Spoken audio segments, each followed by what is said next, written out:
Hot, humid day, the kind of ideal day for these players as they look to keep their preparations going ahead of the Australian Open. Christian slotting in against Casper as the two players are announced to this crowd.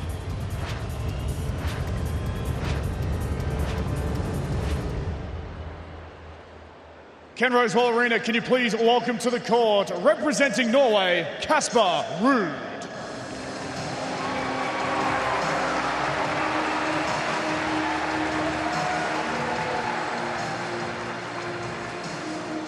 And their opponent, representing Czechia, Jakub Mensik.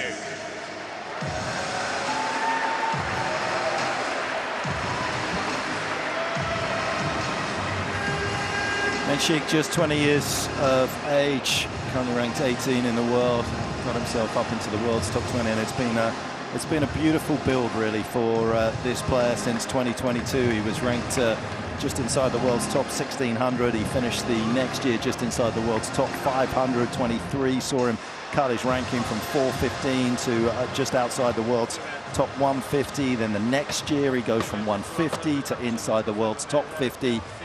And then Casper's opponent went from 48 to 19 at the end of last year. Jim Curry alongside me. The 20-year-old is a rare talent, Jim. He's a teen who won a Masters 1000, or he won a Masters 1000 as a teen, famously in Miami in 2025, beating Taylor Fritz and Novak Djokovic in the final. And that was certainly a statement win for this tall, swashbuckling player with a massive serve. He's taken Casper, on one welcome. of the game's I'm good, thank biggest you. This is Sadie. She's going forehands to help today. us today. We'll listen in. Good to see you. You play? Casper practicing his parenting skills as he and his partner Maria expect the birth of their first child. He's going to be a girl dad this spring. Well, this March or April. I guess it's not spring in the southern hemisphere. But he's had some spring in his step. He looked awfully good in his opening. This is Sadie. She's going to help us today. Gentlemen, a couple of reminders before we start. After the coin toss, a photo please in this direction. We have towel bins at the baselines. Your country name is there. If you want the towels to be handed, this can happen, but only in this corner and in this corner over there. Shot clocks will appear at the back of the court. We have TV changeovers, the net strap, and all calls are made by the system. We also have video review on this court. Any questions? Questions? No? Jakub, your choice. We have heads or tails? Heads? Okay. This one is heads, and this one is tails. Yeah.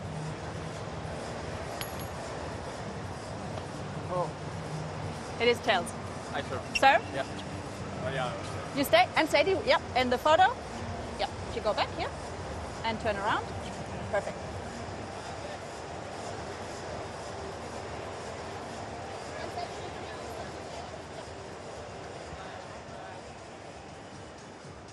Nice opportunity as ever for the youngsters to get up and close with some of the elite tennis players that are out there on tour. And Jim, no question that this man in our picture is right in that category. Elite, 3 major finals, of course, picked up his biggest title of his career last year in Madrid. Lots of talk around him as he picked up 10 titles originally at the 250 level, but broke that duck in Barcelona and then won one better in Madrid.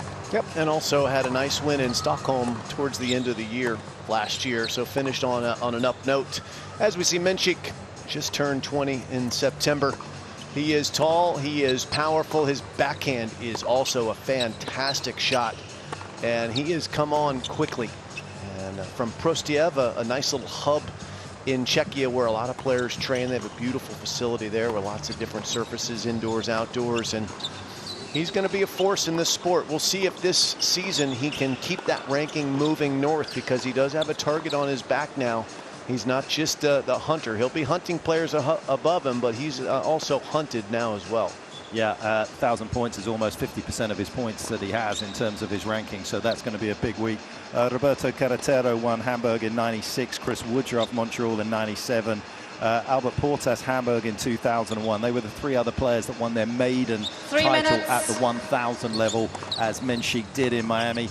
As we take a look at this man, 14 titles to his name. He's currently ranked 12. He did reside for a bit inside the world's top 10 again last year for Casper, but based on what we saw against Alex de Minaur and the slightly smaller headed racket, Casper looks in good nick early on. Yeah, in September last year, just after the US Open, Casper made a change from his 100 square inch Yonex frame to a 98 square inch frame, and he's told us, and his father's told us, that he feels like he gets more control, and because the game continues to get quicker and quicker, he feels like a little bit smaller racket gives him just a bit more time on the ball when it's coming at him at full force.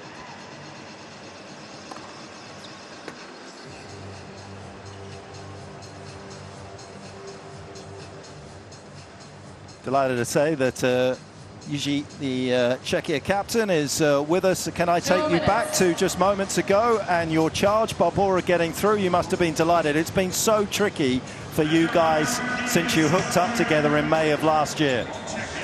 Hello everybody. Yeah, we are so happy that Barbora did it, because it wasn't an easy match, definitely. Because her opponent was playing, I think, without any pressure, and she played really well. And Barbora was playing very aggressive and very good, and we are very happy that we are taking the lead 1-0. Easy, Jim Courier here, your player Jakub Mensik. He had a short off season. He was representing Czechia in the Davis Cup. How has his practice form been in the build-up to this match? I think, I mean, I know Jakub very well, because we are living in the same city. So we are still in the touch. So I just saw that he was making the good preparation, and he pulled out from the next generation because he has some medical problems. But now he's for 100% ready, and he made, I think, the very good preseason. So we hope that he can play the good tennis. Jiří, as a former player and a former great player, you've obviously got a good eye. You say that you grew up in the same city. Was it always obvious to you that Jakub was going to be as good as he's become? I mean, it's tough to say, but we saw already when Jakub was 15, 16, 17 that he can be really big star. But you cannot say, you cannot say when he's 16, 17, because you never know what's going to happen. But his potential is really unbelievable. Well, he has a win over Casper. They played almost a year ago at the Australian Open. How much confidence will he take from that? I think he'll remember this match. so we will see. But it's the beginning of the season. This is the first match of the season for Jakub, second one for the Casper. So we will see. Good luck. Yeah. Thank you. Unless you want to put Jakub on the mic there, we'll let you go, Jiří. Thanks for your time. Thank you. He's got one of the best serves in the game, Jim. Without question. And Casper Ruud has a really interesting service motion, right? He takes the ball on the rise. It makes it difficult for players to really get a feel for which way he's going to hit his serve. You don't really get a poker tell, if you will, an indication that he might be serving wide if he tosses it to his right, or a kick serve if he tosses it to his left. This guy, unbelievably disguised serve as well, Mensik, in a different way. His ball toss goes up a lot more than Casper's does, but it's very, very tightly constructed, the band. You don't get an indication if he's going wide or up the middle. And someone as great as the greatest of all time, Novak Djokovic, couldn't figure it out. Had no idea where he was going. Novak is the best there's ever been at returning, and he's the man that this guy beat in the finals in Miami, and it was amazing to watch players just struggle returning against the guy's serve. It's a great one. It's a big part of his package. He's going to return first. We're excited. It's the United Cup. This is an awesome way to get the season started.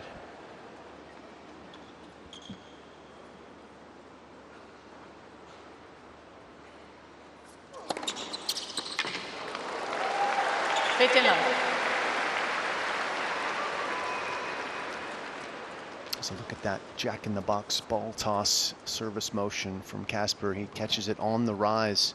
Most players, well, almost every other player, you'll see the ball will go up and drop a little bit before contact. Not Casper.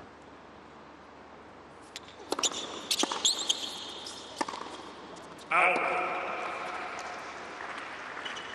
15.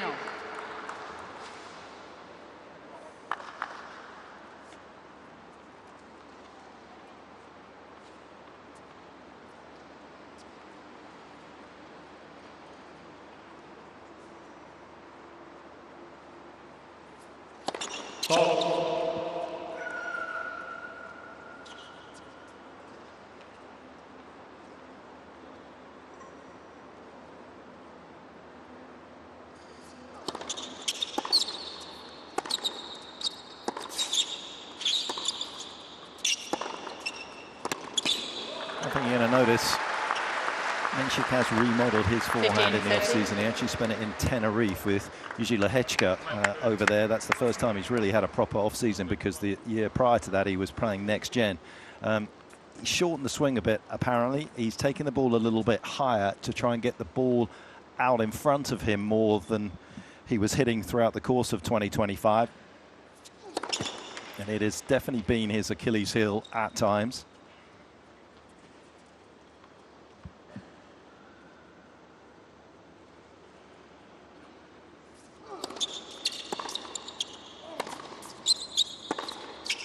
Definitely looks a little bit short. And the other thing I'm led to believe, Jim, and I haven't been able to actually see his racket firsthand, but I believe he has changed from an 18-20 string pattern to an 18-19 to try and get a little bit more spin on the ball. It's a slightly wider string pattern, so therefore he's looking to get a little bit more spin and a little bit more control because of it. Obviously, Carlos Alcaraz went the other way. He was playing with a 16-19 and then went to a 16-20, put an extra string in there to get a bit more control. So he's kind of gone slightly the other way.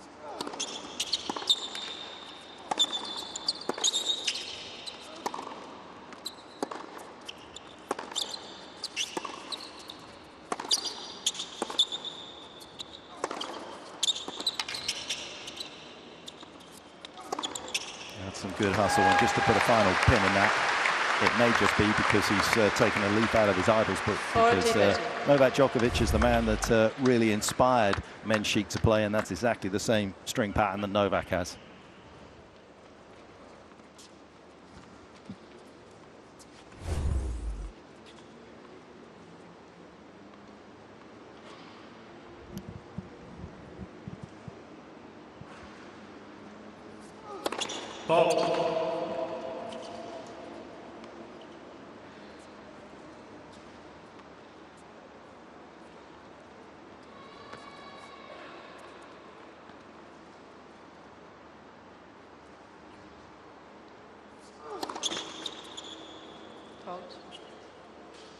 A little bit of sort of juggling, I would imagine, Jim, in Casper's mind about where to hit his second serve. Does he want to hit that sort of kicker into the backhand? It certainly seems to fit Mensik's sort of profile, that he would rather that, and whether he dials a few more into the forehand side. I would suspect he'll go more at the forehand than he might often do, because that is definitely the weaker side of Mensik. Mensik's got that solid two-handed backhand that most Czech players have, and it's concise, it's solid, it's stable, it's able to handle a 160 kilometer an hour serve coming no problem. The forehand's got a lot more motion, a lot more timing based. So we'll see. Let's see where he goes here at this deuce point early stress test.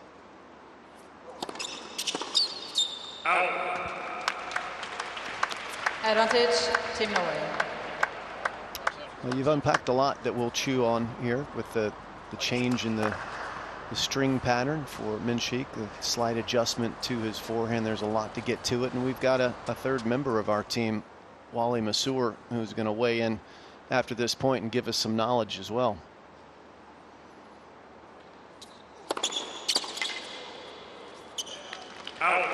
Quality serve. It was actually a massive second serve, almost 180 that he hit on the juice point. As we say good afternoon to Wally for the first time. Good afternoon, boys. Yeah, I'm really looking forward to this. Obviously, I do some work in the media, but these days it's all from a studio back in Sydney, so I've actually never seen Mensik play live, so I'm quite looking forward to this, and just interested to hear your comments on the forehand. And you sort of think of your Novaks and your Rafas, and they're probably forehands you can't really teach. They're very idiosyncratic, and I always go back to like a Stan Wawrinka or even a James Blake of yesteryear, how simple and how clean those forehands were, and why they're not more teachable, because quite often when we're discussing players, it's the forehand side that is the weaker side, which seems to me to be a little unusual, but that is the case. But he did miss a forehand there on a second serve where he cracked it straight back at Ruud, which I've got to say, it looked pretty clean, it looked pretty good, but there's always a degree of confidence, I guess, that you just have to have that trust and that confidence.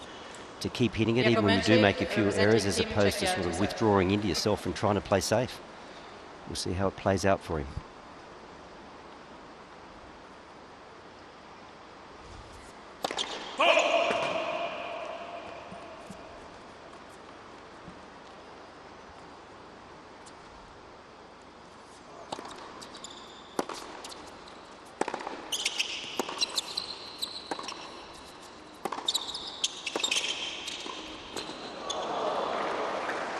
Well, Wally, if you haven't seen Mensik, you're probably not 59. alone. Probably many people watching out there haven't seen as much of him as they've seen of Casper Ruud. But one thing that you'll notice right away is he's big and he's powerful, but he moves. You'll see it. He moves extremely well on defense, covering the court. He's another one of these modern athletes that is sizable, but still able to play D if he needs to.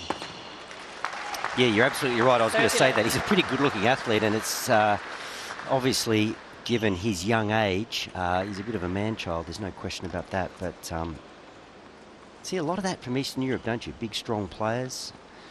Maybe in other countries they're directed to different sports, that type of athlete. But in Eastern Europe, particularly on the women's side, they all seem to be playing tennis.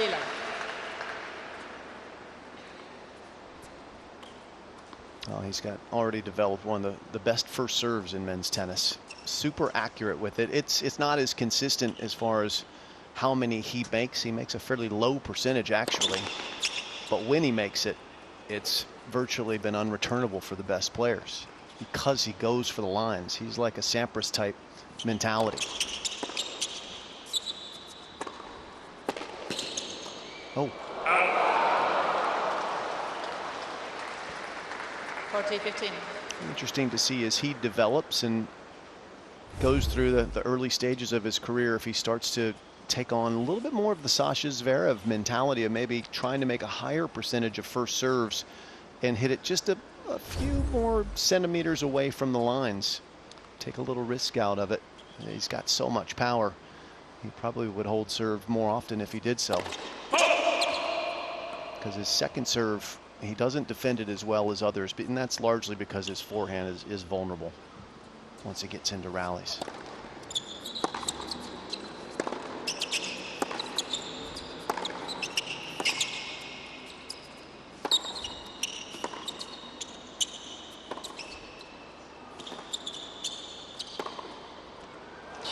Game, Team Czechia.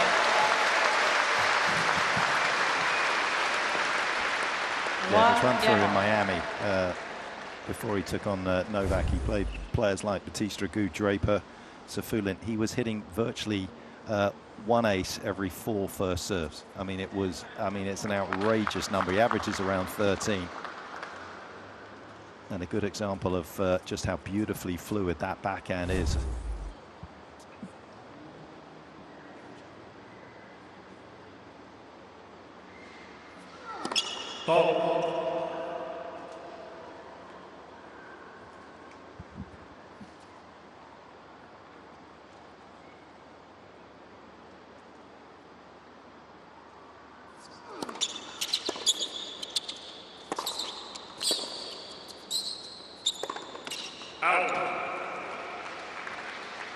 Love 15.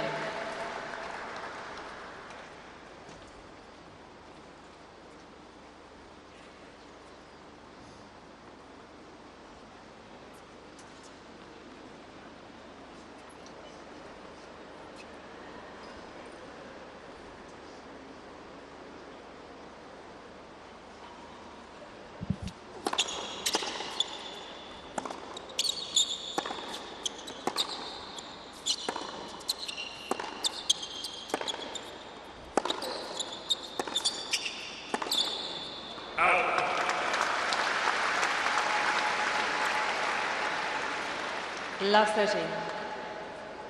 Jim, you were chatting to Casper after his win against Alex de Minaur about the nose device that he's currently using. It's another type of breathing device, right? Oftentimes we see the breathing strip across the top of the nose. That one sits inside the nasal passages, but he says it gives him about 2 to 3% more oxygen when he's breathing.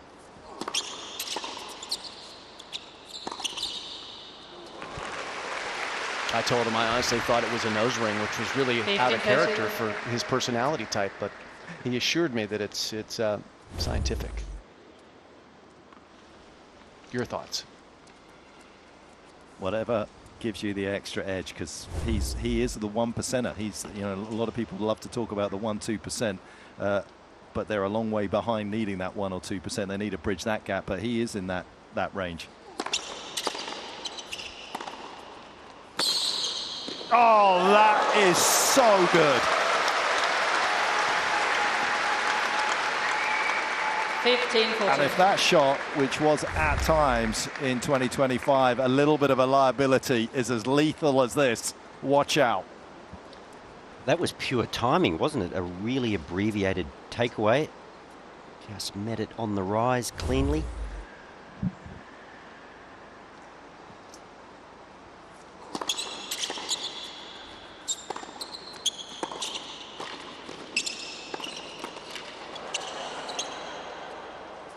That could be a big moment. The break should have been Mensik's. Tough to lob from that close in the court. Casper, not the tallest of men, but that requires great touch.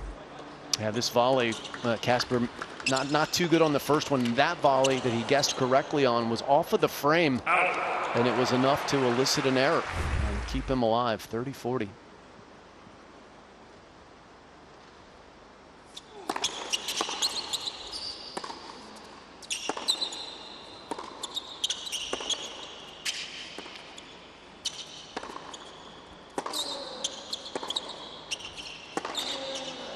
Couple of wayward shots from the ground by Casper Ruud in that service game, and it allows Team Czechia to get an early break after a quarter of an hour.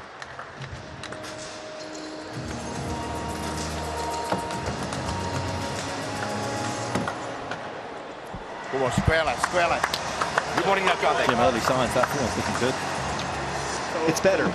It's still technically a little bit deficient compared to many of his peers because it's a complex swing. It's a two-piece forehand. I'm sure we'll get a slow motion view of it at some point, but it definitely looks like he's tightened up the swing path, which is good. And he certainly has enough strength to hurt people if the ball sits up high. It's been when the ball's down low when he's had more trouble in the past. We'll see how it develops over the course of this season, but early signs are improvement.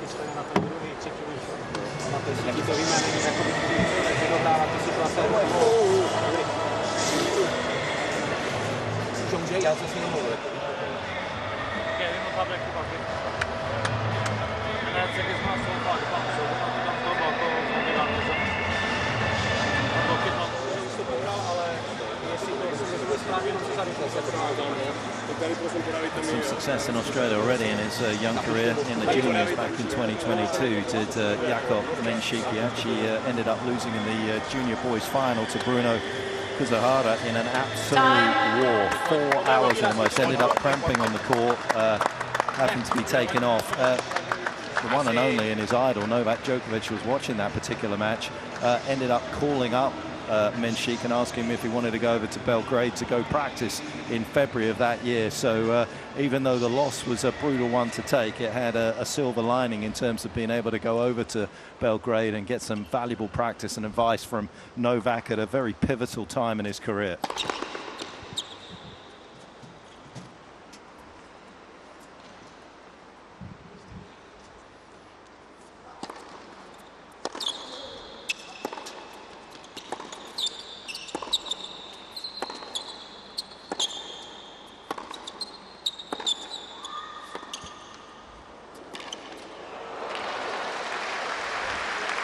Often Jim talk about Casper's slice, but it's a good shot, isn't it? Very good shot. He's quite comfortable with it. Can neutralize play, and when you're playing a big player like Mensik, who doesn't naturally get a lot of topspin on his shots, a low shot like that is pretty advisable. That last one was certainly successful.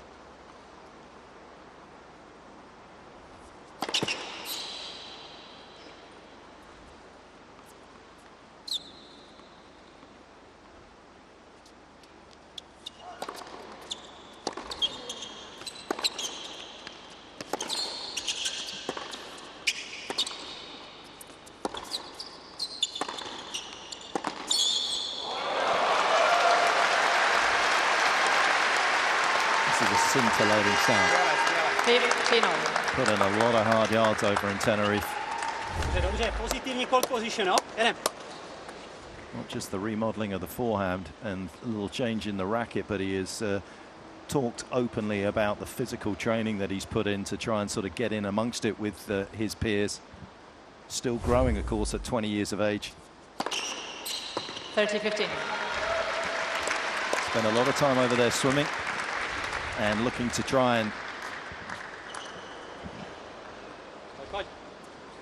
back up that excellent serve that he has.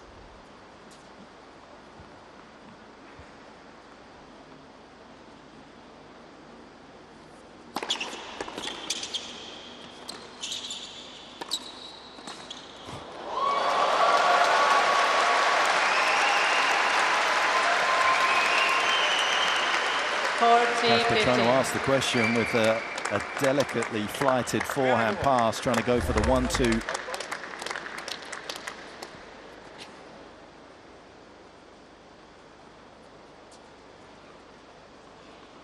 But if you haven't watched Mensik before, you're getting a sense of just how good the 20-year-old is right now. Game, team checker.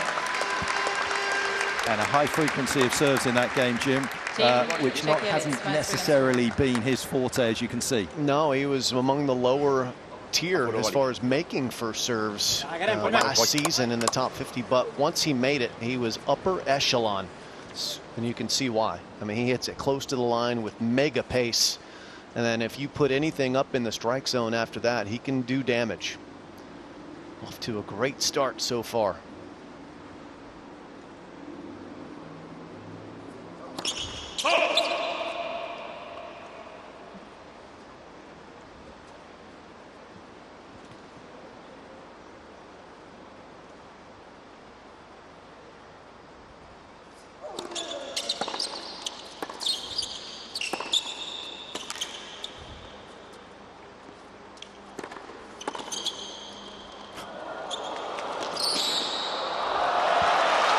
Can't put a foot wrong.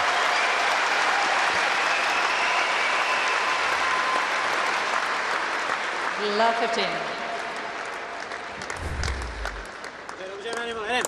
Gee, it's impressive, isn't it? Because he's been forced. We've seen the backhand volley, good touch, good feel there. Even that shot there, just good control of the racket head. He's just showing us a little of everything here, Mensik. Touch, power, great movement.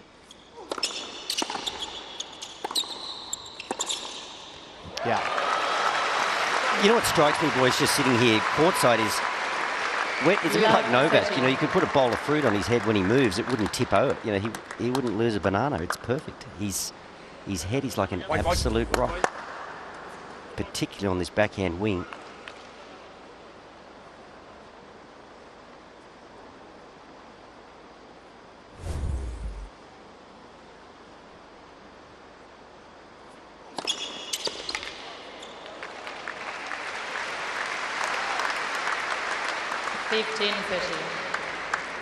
One of the best things about having the privilege of coming to this tournament and being able to see all the players as they open up their seasons is to notice the changes that are made in the off season. And Sheik's was shorter than nearly everyone's because he was in the Davis Cup finals. That meant his off season consisted of about 5.5 weeks between that event and the start of this one. That's pretty tight. Normal players on the ATP circuit that played their last mandatory event in Paris, not the players that were in the top 8, but say you're ranked 30 in the world, you get 9 weeks off. That's a lot more time. So Mensik had an abbreviated season, and that's why you've got to give him and his team credit for not going for the fool's gold of the next gen exhibition tournament, which took place in late December, where you could win $500,000 if you win that tournament. He chose to invest in himself by tinkering with his game and being rested and ready for Australia. I love it.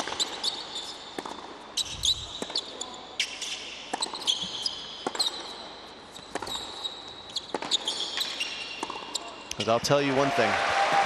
This guy is a dark horse for the Australian Open. We know who the favorites are. There's no question that it's Sinner, Alcaraz, those guys are above the field without question. this is a guy that nobody, including those guys, wants to see in their section of the draw, because he can take the racket out of their hands if he has a good serving day on his side. And he's gotten better, it looks like, on the ground.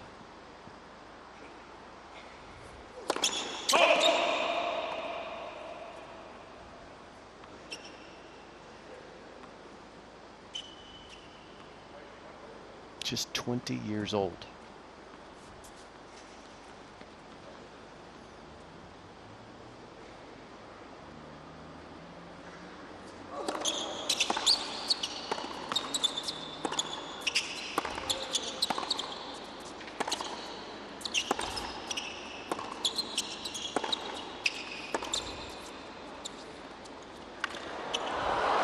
This comes up a little bit short with a drop shot. But he hasn't failed at much so far. Mensik 3-2. Casper with a lot to think about at this sit down.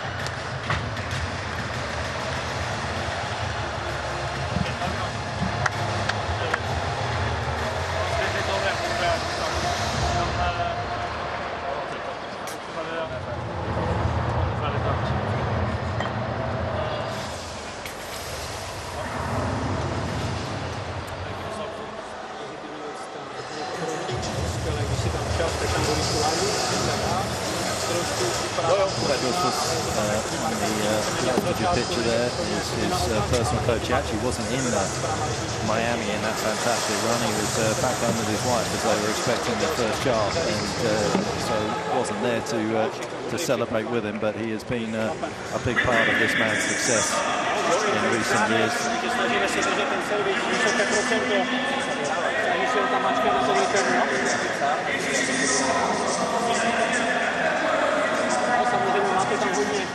Hodně pod tím spinem, hraje rychle, ale pokud to jenom trošku půjde, tak snaží se to pozitivní court position. Casper knew what he was going to face today, because as Jim had said, they've played once before with Mensik getting that win. He actually had an unbelievably good record against top tenors early on in his career. Did the teenager, he was 8-5 at one stage. He's been pegged back to 8-8, but certainly when you start your career and you're in a positive win-loss against top tenors, again, it just underlines the potential that you have. Had a quick breakout, of course, Mensik in Doha of 2024. Reached the final there, lost to Hashanov, but had wins over Davidovich, Vakina, Murray, Rublev, Monfils, again, just whetting the appetite of what was to come. And managed to get into that draw because of the Next Gen Accelerator program. The young guys that are coming through get opportunities to play in 250 events courtesy of wildcards. Great initiative from the ATP Tour. And as a teenager, the main reason he went to Doha was because they were giving out free iPhones.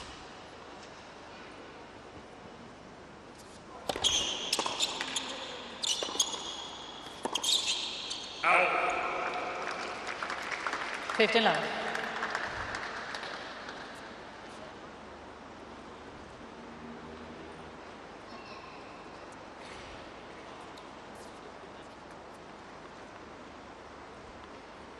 A cool big service, a great front runner. Ball.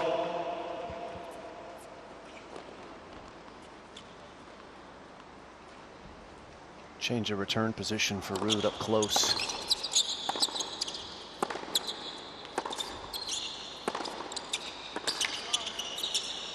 We saw some of that in Casper's win over Alex de Minaur earlier in this tournament, just rifling backhands, really going after it.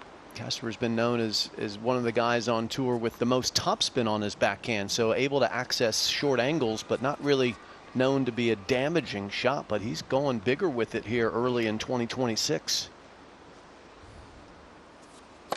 Left Casper.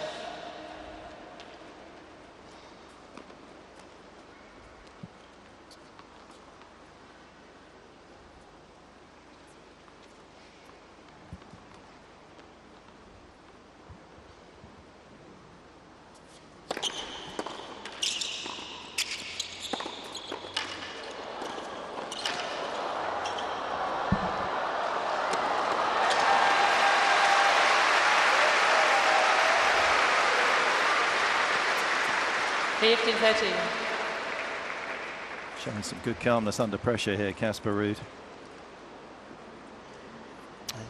Also just trying to change things up on his return, mix it up on that second serve return a couple points ago, stay in close, and he's now close to getting back to even in this match. He's at 15-30. When he stands in this close to return the first serve, he's got to block it, right? Tough to get a big swing and a serve coming 200K at you when you're standing in close.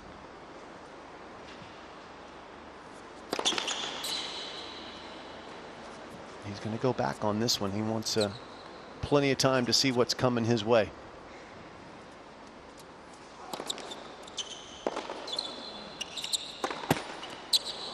Out. 15-40. For all the accolades around the first serve for Jakub Mensik, a lot of his career early on, he has not been the same on the second serve. Majority of the time sits below 50% of second serve points won. Yeah, tour average is right around 50%. Saves that first break point. One more coming. 30-40. But I think that will improve that number if his forehand's improved, because it's basically a jump ball. It's a ground stroke rally when the second serve is involved most of the time. And as his ground strokes improve, so will that number.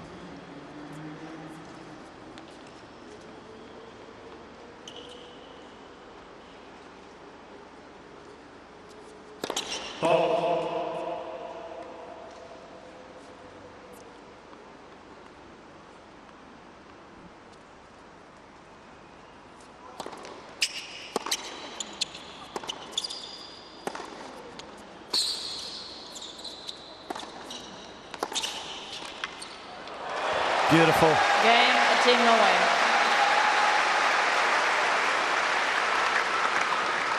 Three games all.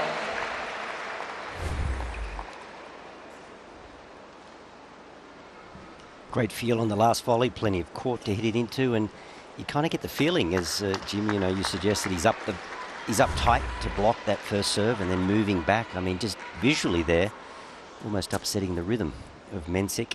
Very different look. Yeah. On first and second. Yeah, Mensik not landing first serves there too often in that game. I think it's worth pointing out, too, that's the last time he'll serve with this particular set of tennis balls. New balls will come into play at the end of this game, and there's a big difference in the way the ball performs. Left, when they're brand new, they're really very tight, like BBs. And then as they play with them, the nap on the ball just fluffs up from all the topspin they're putting on them, and it slows down, so it becomes a lot easier to return these serves.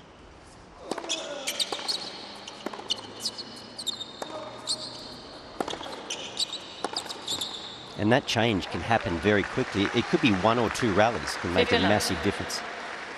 So by the time, you're serving here at 3-all,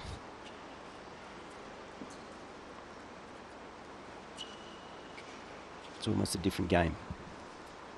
Yeah, it could look like your dog's been chewing on the ball in the yard.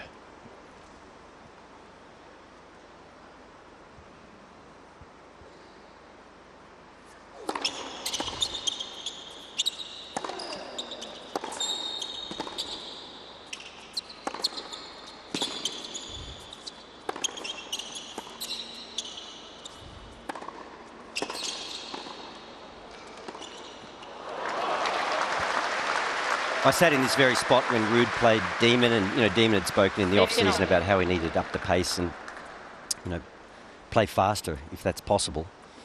And just watching Mensik, there is no substitute in this game for easy power. We know Mensik's got a big frame, but solid off the back of the court thus far. But it looks like he's well within himself. His 80% rally ball is not taking a hell of a lot out of him.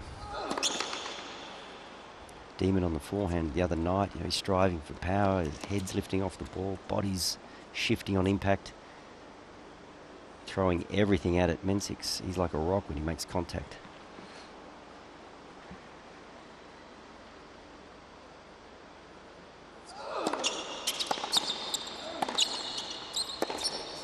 Out. 30-15.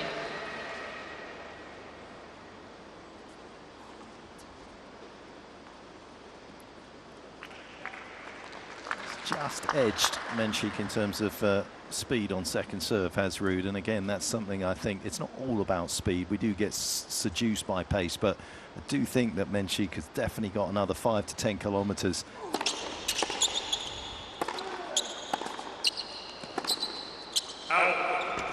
On average, consistently on his second serve that he can utilize. He sits just under 160 Ks. Yes, Casper's just a little bit over it, but I do think that there is an opportunity for him to back himself a little bit more.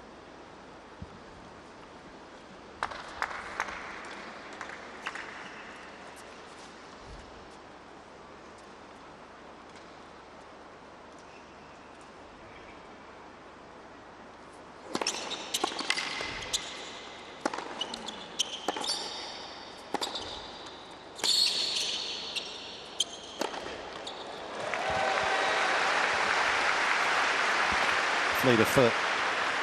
40-30. Just great recognition from Casper Ruud, taking this ball early, cutting off the angle on this forehand. There he comes, and he's following it in from the jump. He knew where that ball was going to land when it came off of Mensik's racket, that he was going to the net on the back of a forehand line. Great overhead to finish as well. Great accuracy on the final delivery of the 7th game of the opening set, as Casper spins around the scoreboard in his favor for the first time. 4-3.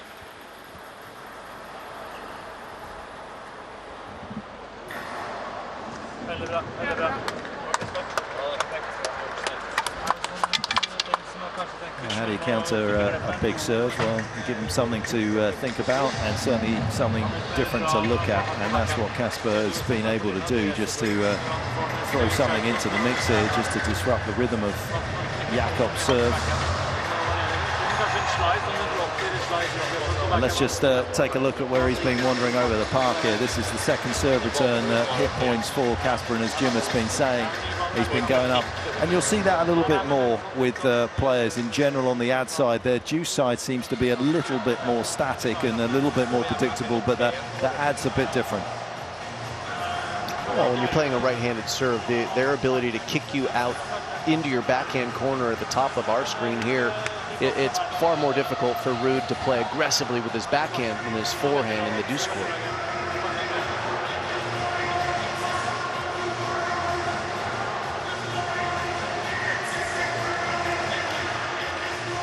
Jim, they have played once before, but obviously it takes a little bit of time, doesn't it, against players to get a feel for what they're going to do. When you played somebody for the first time, you would have learned a lot, but not everything. I think in particular, returning Mensik's serve, given that his ball toss is in the same spot virtually every time, and he can hit all the spots on the court, I think it will take a bit more time to get a feel for returning his first serve. And then I think the ground strokes, if he's evolving, then you as Casper Ruud will have to evolve with him. If the forehand's not as vulnerable as it once was, I'm not convinced that it is. It definitely looks better, but I think that's still the attackable side. But you should start to settle in here. They played 4 sets, the Australian Open last year. So they should start to get a bead for each other overall, but that return of serve against the first is tricky. Just don't know where it's going.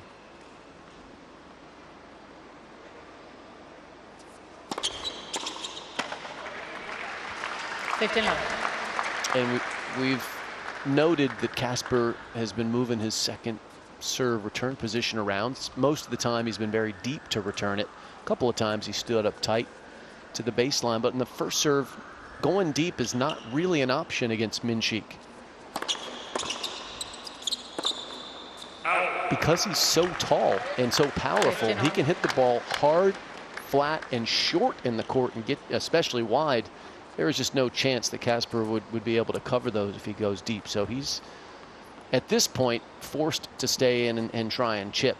If he goes deeper, it's going to be an ace festival for Mensik.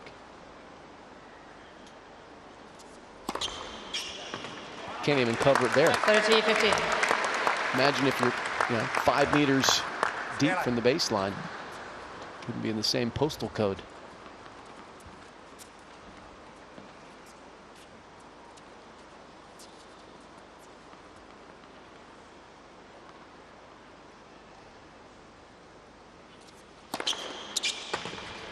Wally, you think 40-50. Jakub's enjoying the new tennis balls? Yeah, therein lies the difference, doesn't it? Just, well, we know he can hit his spots, but just so quick through the air.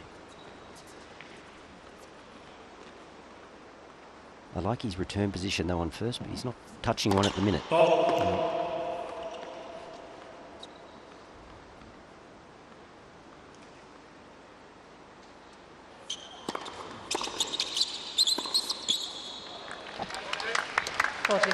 It's a tough serve to deal with, and we've discussed in certain matches that we've covered already this week. We suggest that, you know, Zhang block a few back, Zizou Bergs block a few back, but when they do, they float it. But Casper, we've talked about his slice. I mean, he's a class player. When he does chip the ball, he's got the relevant grips, and he gets a little bit of bite. He gets it to land inside the service line. Players have got to hit up. Left for serve.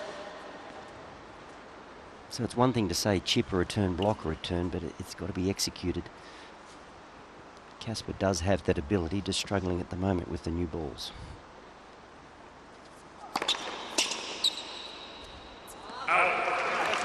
Game to check in. He 4 actually games on. starts the return sort of process, doesn't he, Ruud, with a sort of like back angle. He sits right on top with his right hand. It's very easy for him to kind of drive through on the two-hander, but it makes it easy to try and go to the block.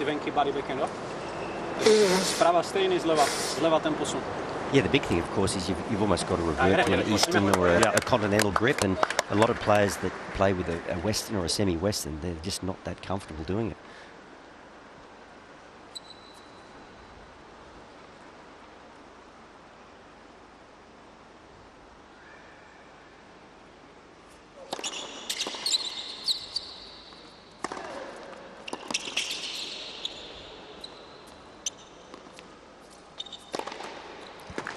Jim, you discussed earlier the jack-in-the-box motion of Casper Ruud, who's not a tall man.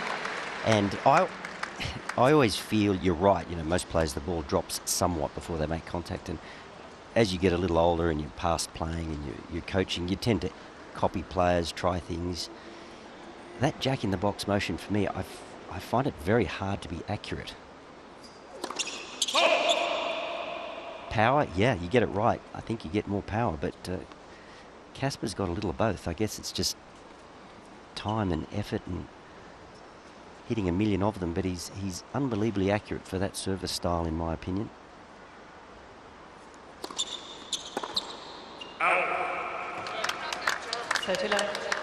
Yeah, it does take a quick twitch timing to activate that, right? Everything's happening so quickly for him. Yeah, it's all got to come together. Just that impact, and that longer, more languid motion seems to be easy to find that impact.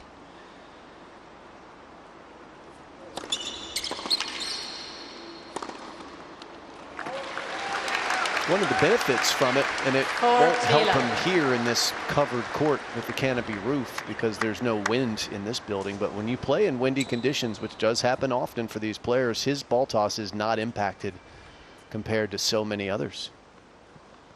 So there's an advantage for that, for sure.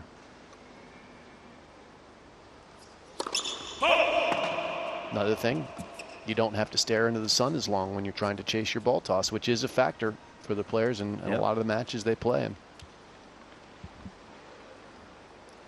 It's pretty good if you can pull it off the way that Casper does. A lot of advantages. That is some seriously smart play. That just makes Mensik just wonder a little bit more about what's coming on a second serve. A couple of crushing blows off the forehand. 5-4.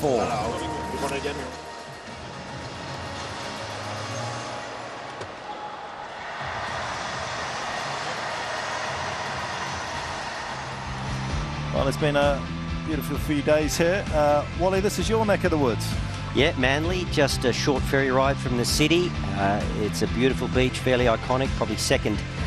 Most people would recognise Bondi. There it is, Manly Wharf. About 9 million people pass through that wharf every day, whether they're commuting to the city for work or coming to Manly to enjoy the beaches. And it's quite unique. It's a little peninsula, so you've got the harbour on one side, 200-300 metre walk, and there you are at Manly Beach, which is a beautiful stretch of sand. The Norfolk pines, which are not native to Sydney, but they've been planted back there in the early 1900s, make it for a very scenic backdrop.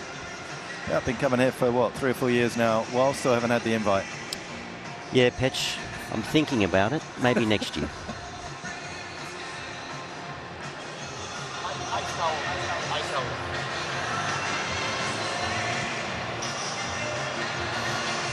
Well, it's on serve, but you do feel at this particular juncture that it may be just a minor advantage to Casper Ruud, the way that he's been controlling a lot of the baseline rallies. Question is can he get into an extended kind of exchange with Mensik? That was the area all of last season that really was a problem for Mensik. He's been talking about the training that he's been doing in Tenerife, trying to practice a lot from the baseline, extend rallies. The only area that he was better than his opponent was in the 1 to 3 shot range. He was above 50% of the points won, understandably, because obviously that's a big serve and possibly a +1, or off the return, just cracking a great return.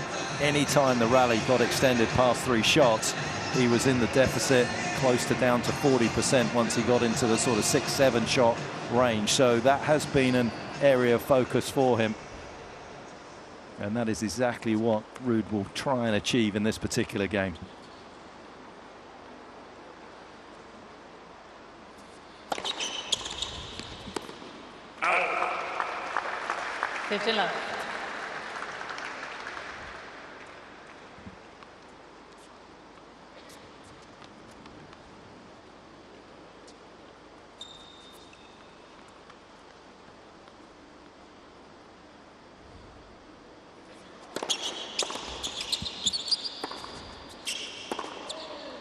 So Petch, he misses the backhand there, but that's that block or that chip that we're talking about. I mean, it's the same with his slice backhand. He gets some penetration on that. It's a worthwhile shot. I mean, he had a good crack at that backhand set up by the forehand chip. So I know I sound a bit old school when I say I'd like to see players chip, but it's got to be worthwhile. It's got to be hit with a little bit of bite. I also think it's player dependent as well. Well, I don't think you're wrong, but I don't think it's a bad play against somebody like Mensik, who doesn't have necessarily the greatest +1 forehand yet. 40 love.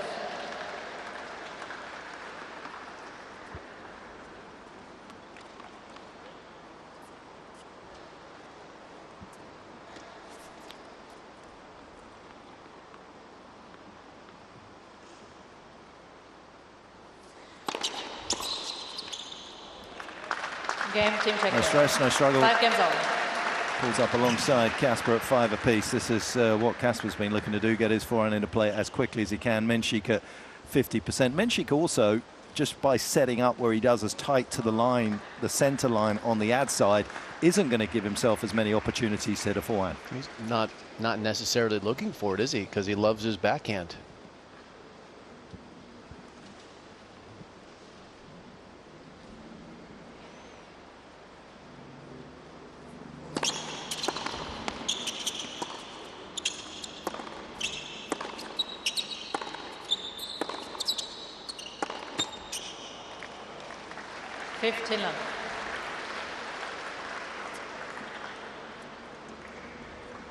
How much they've been practicing just introducing a little slice occasionally on that backhand side from Mensik. He's so comfortable with the two-hander, and I do think he can break rhythm of certain opponents with a bit of slice at times.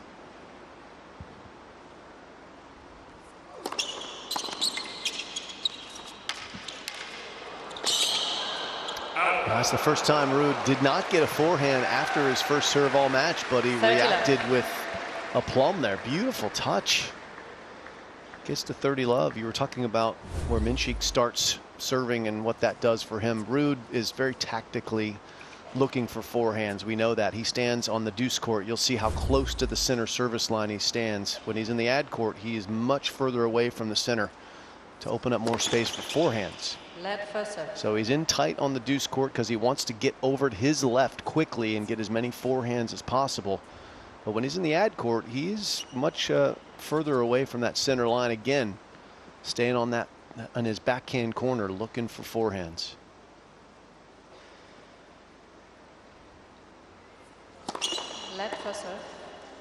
It's all prescribed, and it's smart. If you have a better backhand, you should do the reverse.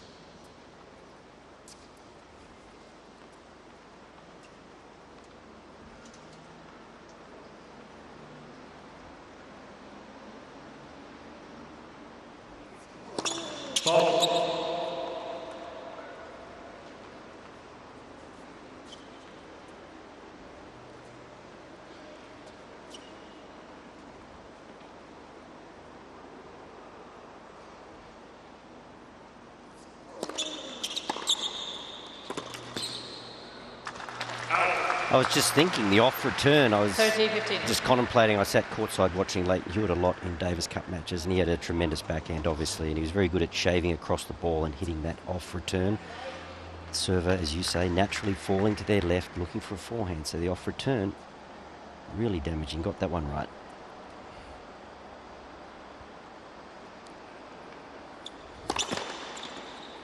Fault.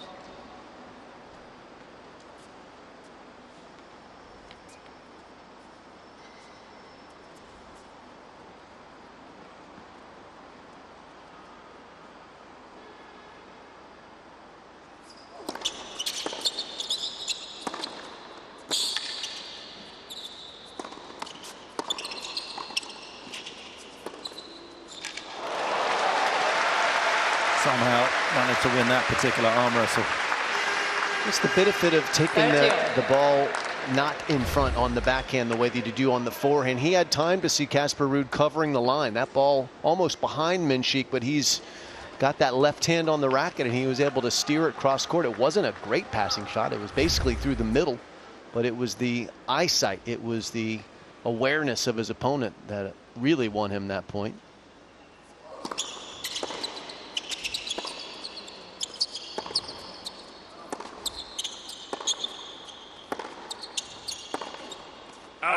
He had that one right where he wanted it. That shot is a moneymaker for him. That backhand is excellent, and that one didn't miss by much.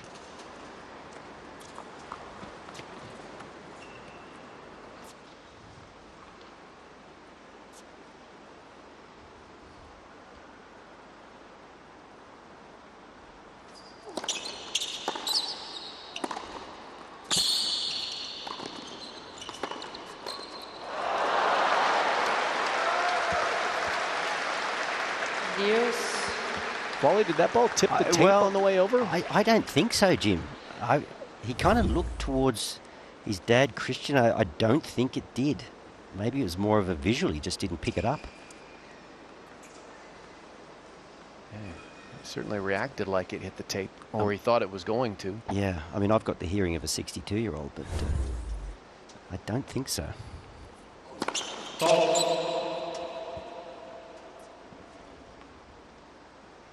Once again, that was that late left hand, wasn't it? Just almost making contact level with his hip, and must be quite deceptive to read.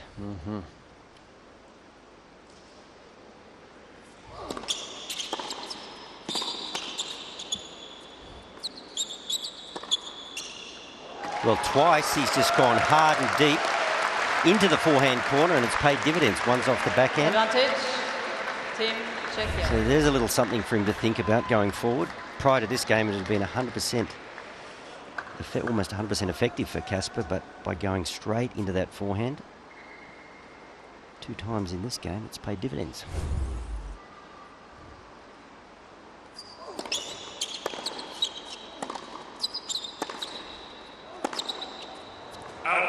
He loses the forehand long, and this set may not be going on much longer as Mensik gets a very, very timely second break of the Ruud serve, and he'll serve for it.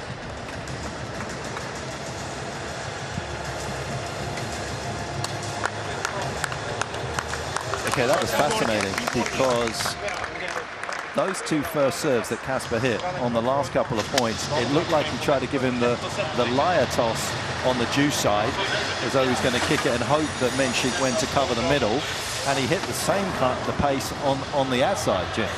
Yeah, it was absolutely a liar serve on the break point that didn't work out for him because Mensik didn't fall for the for the toss going far to the left, which normally presages the kick serve out wide. But it's the forehand that's failed him twice on break points, which is the surprise. Both break points that Mensik has won have been gifted on unforced errors from one of the best forehands in all of tennis. And I wonder whether he was just a little out of sorts after missing that volley that should have wrapped up the game, and he wasn't thinking as clearly as he needed to.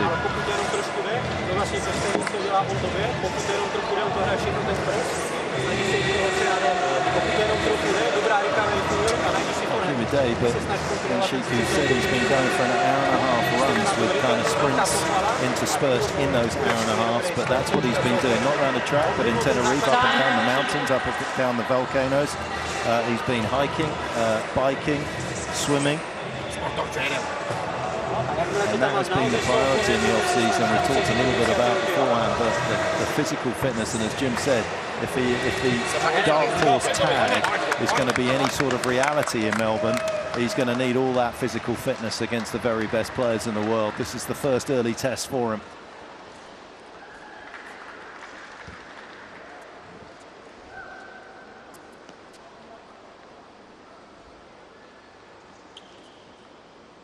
Can he capture this entertaining opening set?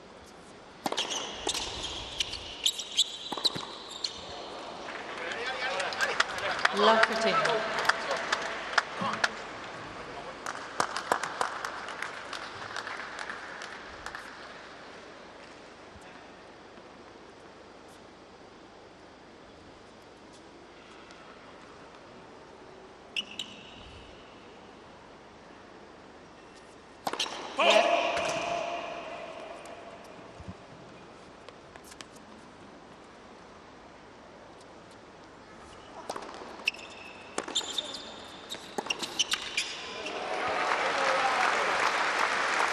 That was accidentally great.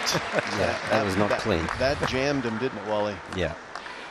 Breathed a big sigh of relief there. There's Casper, that deep return position. It's too close to his body. He's falling away. It almost came off the throat. It's better to be lucky than good.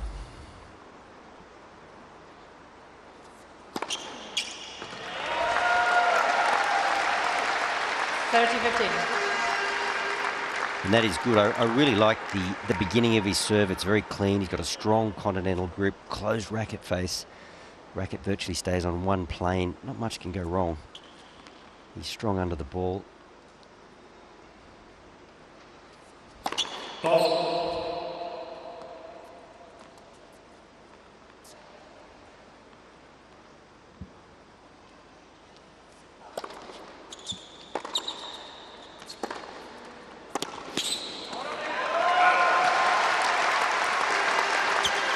Plenty of clean living for Jakub Mensik in this game. Forehand was mishit. That second serve was mishit. It worked out perfectly for him.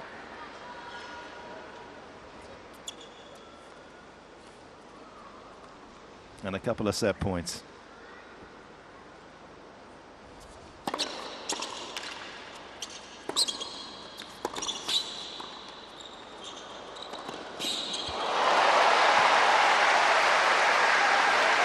Petch, I don't know what you think, but high volley, stick it. Yeah. Above net height, stick it. It's tough to play a delicate volley when it's up that high. I mean, that really just parachuted to the service line. I mean, back yourself. Yeah. There's no guarantee it's a winner, but if it's below net height, by all means, play the touch volley, but back yourself.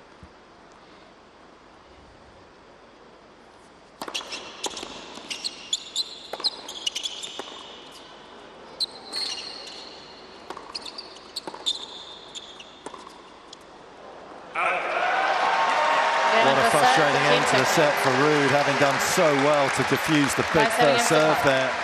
Loses the backhand long, and Mensik takes the opener, 7-5.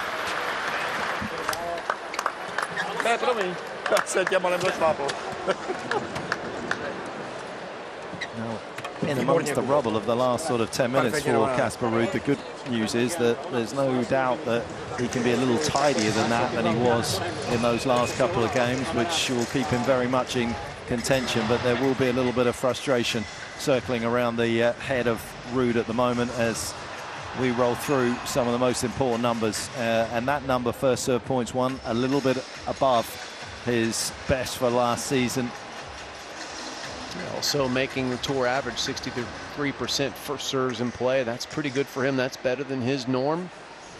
And Mensik has overall 14 winners against 9 unforced errors. Good aggression out there, and took advantage of some good fortune with a few of the mishits, which we chronicled along the way. But ultimately, Casper Ruud, if he can tighten his game up, he's got to believe he's in there, because he gave the breaks away with unforced errors. If he can just do a little bit better, this could go through. We'll see.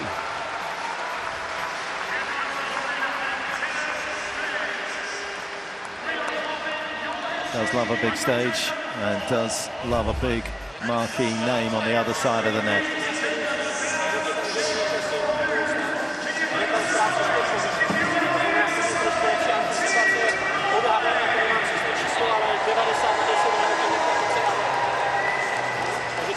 Slightly less traditional way that he got into tennis. He was just wandering around in his hometown. Mensik saw some of the local kids knocking a ball around in a local park. Around 5 years old, and decided that he wanted to go and ask his parents if he could go and join in, and that's exactly what they were willing to see. He played a lot of different sports at that particular time. We know Casper's route in wasn't preordained, but it was definitely going to be a part of his DNA, with his dad having played so superbly on the tour himself. Second set. Team Norway to serve.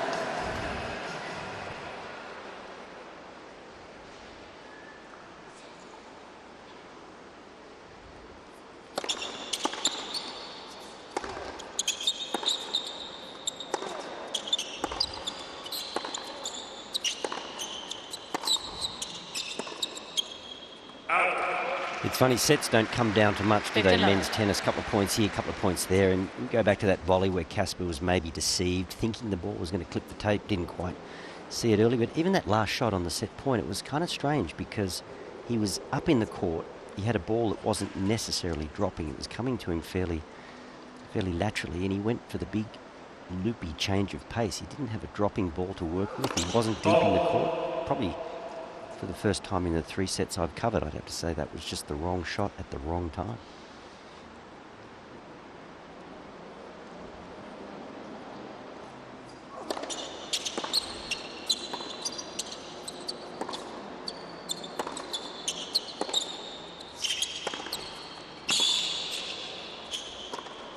Oh, what an ad-lib. That was awesome.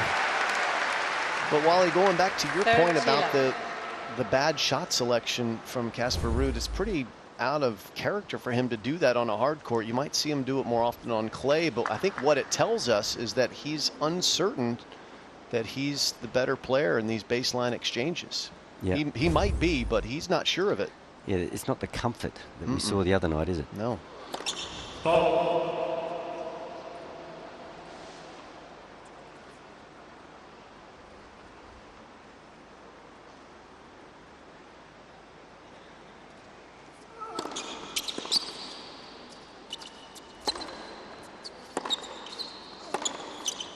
Ooh.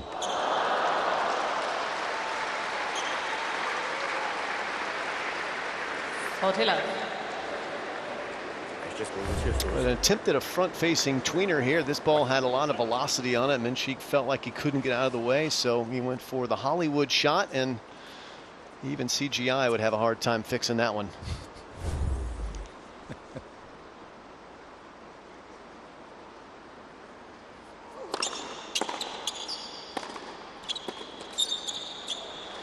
Game. Big Team forehand. Press game, second Bit of traction early on. As he picks up a point going into that forehand, which hasn't been as frequent as you would have expected coming into this match. When you take a little look at where Casper's been hitting the ball in this particular contest so far, those red balls there are the ones that he's lost.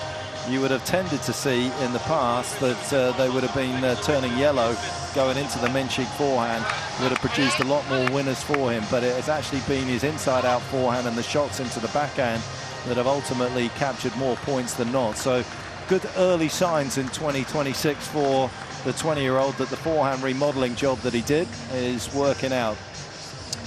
Well, I think, Petch, what's happened is that the mishits are now going in. I think that's what the remodeling has done. He has actually struck a few on various parts of the frame, and they've worked out pretty well.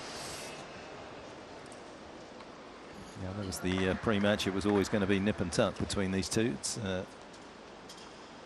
fairly strongly in favour of this man, although he did lose 9 matches last season from a setup, which is a relatively high number. Love 15.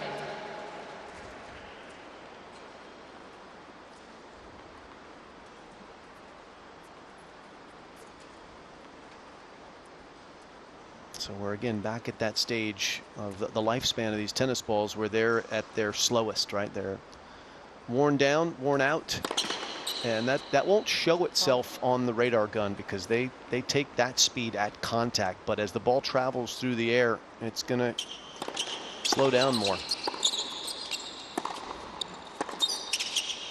By the time it reaches Casper Ruud, it won't be traveling with, it doesn't carry the same speed when the ball is smaller. So he's going to have more time to get a good hit, especially on second serve returns. So this is a great chance for Casper to get off on the good foot, and he's taken it so far.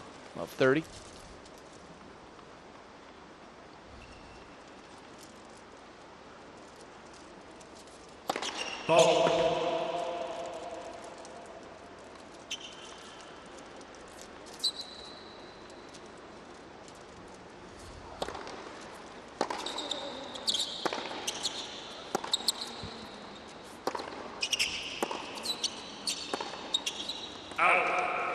I always think against a big server, trying to get that first point, just get yourself in the game. And it was a really good dig from Casper on that first point. I maybe got a little lucky, it just cleared the net, but valuable that he can move forward and block. Maybe a little lapse here from Mensik, having pinched that first set.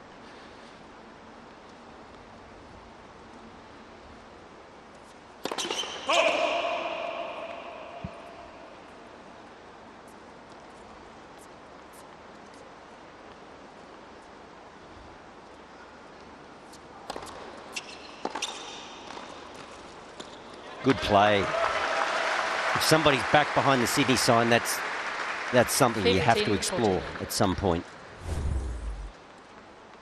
Just look where he is. I mean, that is extraordinary. Any volley, he's going to get the job done here. Didn't have to be that good.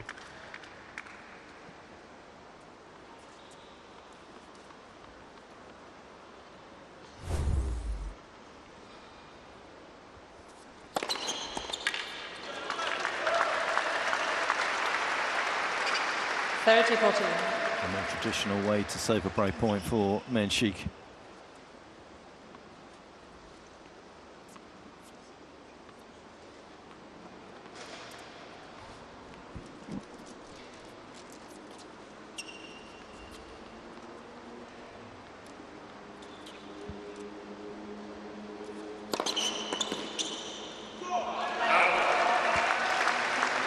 That is a monster serve. Fastest of the match, out wide on the ad side.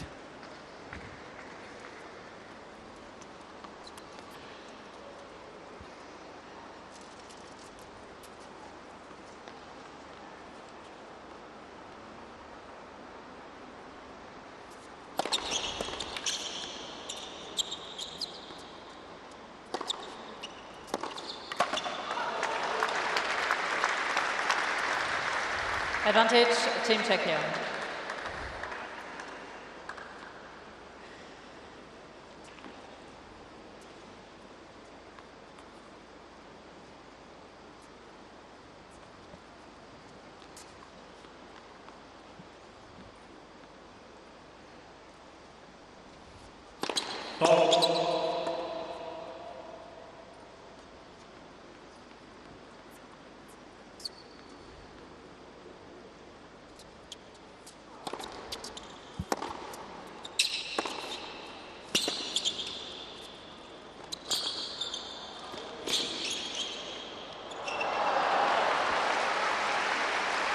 Tom and Jerry time, and it's Casper comes out on top, back to deuce.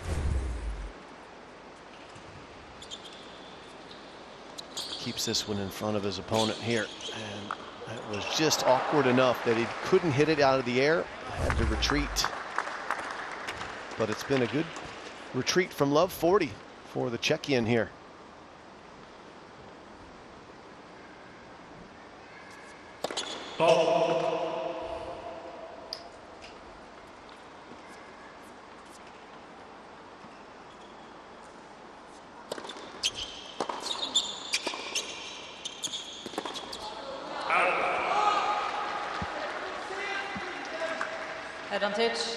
It's another slight miss hit off the forehand, but once again, dropping in.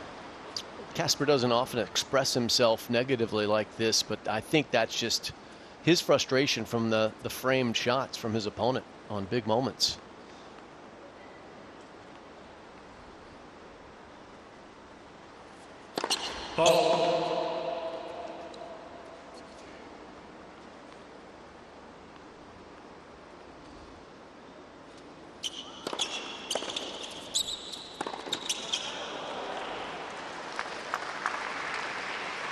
Deuce.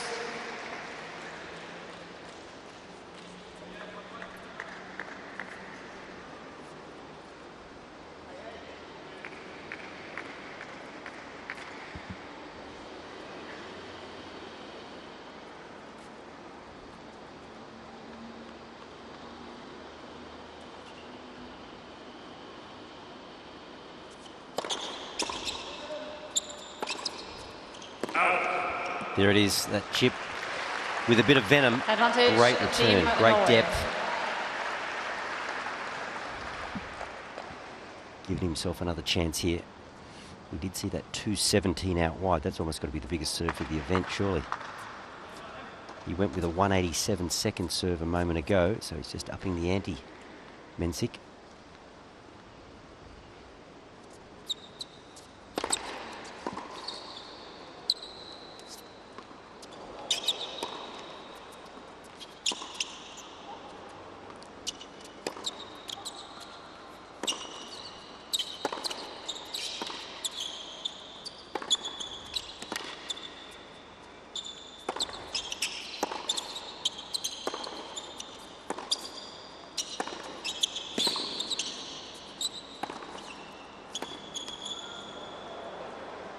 Unbelievable point on break point.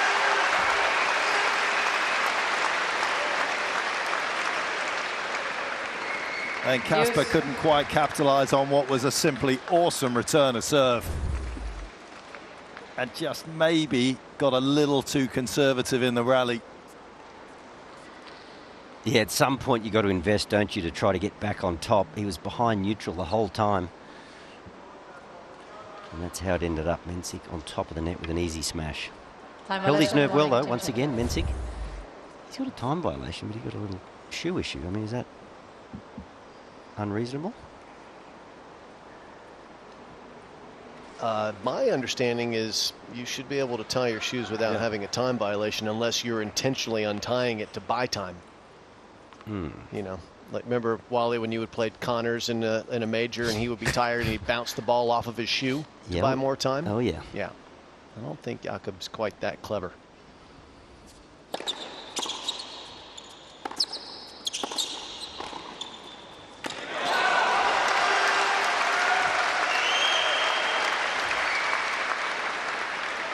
Advantage, Team Czechia.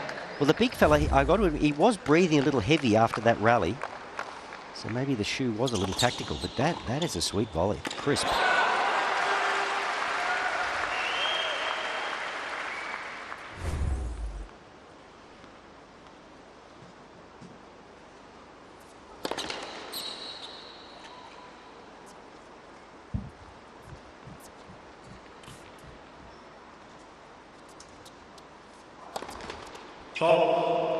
Fatigue, just played a couple of long points here, breathing heavily. Tired looking second serve there at 160.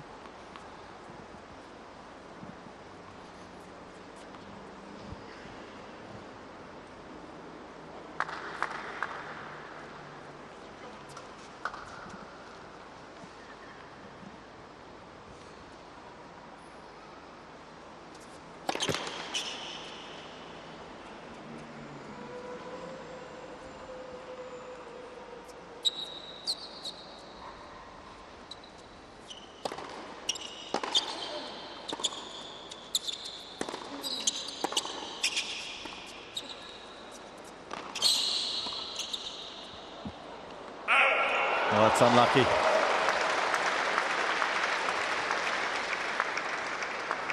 Advantage, Team Czechia. I thought Casper might just try to work him over a little bit more in the rally. A little bit risky, the drop shot on that occasion. Unlucky, as you said, Petch, with the lob, but I don't know, I just sense it's a 10 or so minute game. Casper might have just tried to extend that rally. Another 4 or 5 shots, see if he got a lazy error.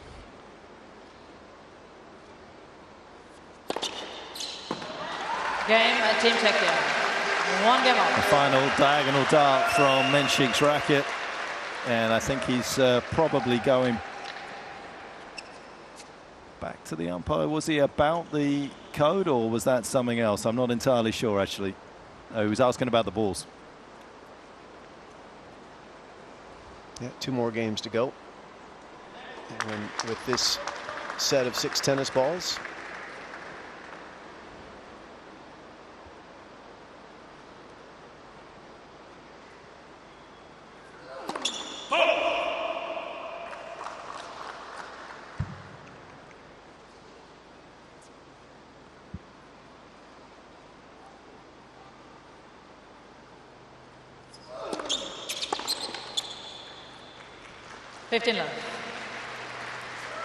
There's a lot of chatter amongst the playing group about the quality of the ball and the difference between the new ball and the end of the 7 or 9 game sequence, what they look like and play like there. And I heard a really interesting suggestion that because that we've been playing 7 and 9 ball change for as long as I can remember in professional tennis, which is a long time, sadly.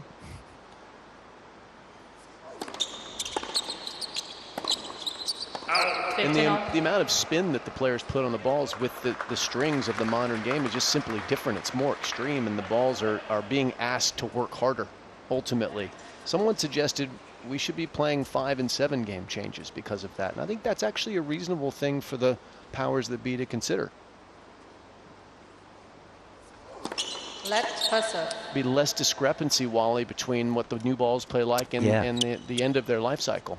Look, I agree 100% with you in the sense that, yeah, the difference between a new ball out of the can and after 7 and 9 is massive.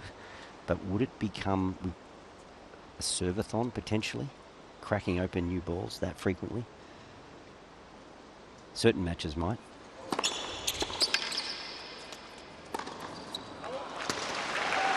How do we, throughout the course of the year on the tour, do we run into a similar sort of problem? I mean, different brands used in different continents, is it? Yeah, I don't think it's consistent. I think the tennis ball is inconsistent, and that's obviously a gripe of the players as well. But I think one area to consider, and this is an important one when you think about this, is the newer the tennis ball, the lighter the tennis ball, the less strain it puts on the athlete's joints. And there's no question that when you play with old tennis balls and heavier tennis balls, you have to work harder to get them to go the way you want them to. So if we are interested in player safety, that might also be a factor in that discussion.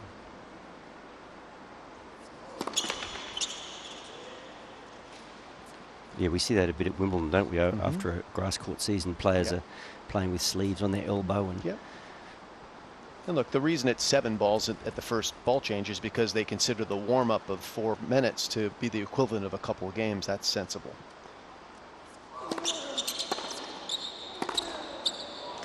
Forehand was sensational. All right, so after almost 20 minutes, the first 3 games of the second set are complete, and they are on serve, and we will be right here when they get back on court.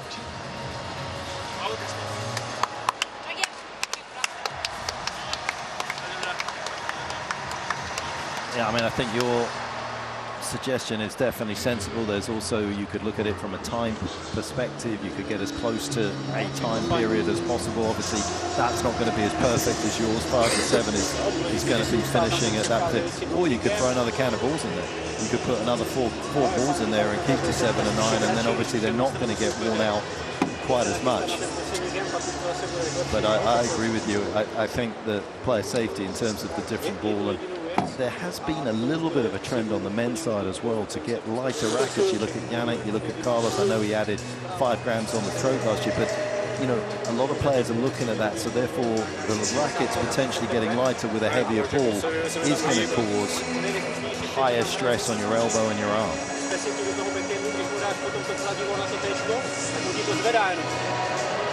takže ať už je to ten surf and volley, anebo i ta další výměna, tak je pro tebe výhodnější do téčku. Máš tam podstatně vyšší efektivitu, jo? We had a trio of coaches for a while, did Mensik. In fact, sadly, Ivo Muller, who he went to that park with and kind of got involved with, he sadly passed away when Jakub was 7. His parents, and he talked glowingly about Ivo and his not just love of the game, but also just the fact that he was able to teach Jakub's parents, who knew nothing about tennis, how to be good tennis parents, and that has clearly paid off. This has been his main coach really since the age of 14. We need that curriculum, Petch. The good tennis parent curriculum. Left first serve.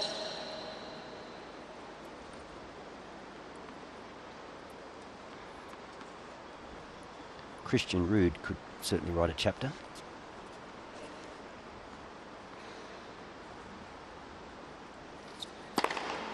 He must be very proud of his son, not just for his achievements, but the manner in which he plays the game. So professional. Disappointment in a couple of Grand Slam finals, but he certainly meets triumph and disaster.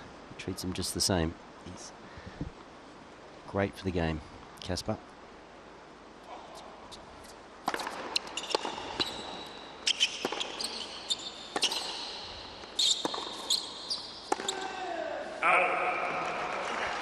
Not so much when they're on the golf course, apparently. Things get a little tense between the two of them. Well, golf is golf, Patch. It's important. Golf's a 4-letter word, boys. And it might elicit a few. Casper, what is he, 1 or 2 handicapper? He's pretty handy, isn't he? Scratch. Okay. Hits it a mile. He's got plenty of power, that's for sure. Ball.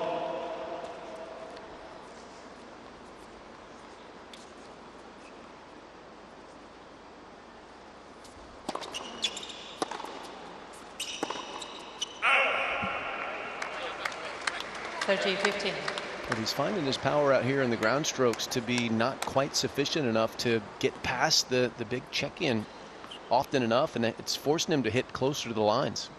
It's causing some errors because he's struggling to win a lot of these neutral exchanges. Mensik's got the size to handle the big top spin that Casper uses. It doesn't bounce up outside of his strike zone because he's got an enormous one.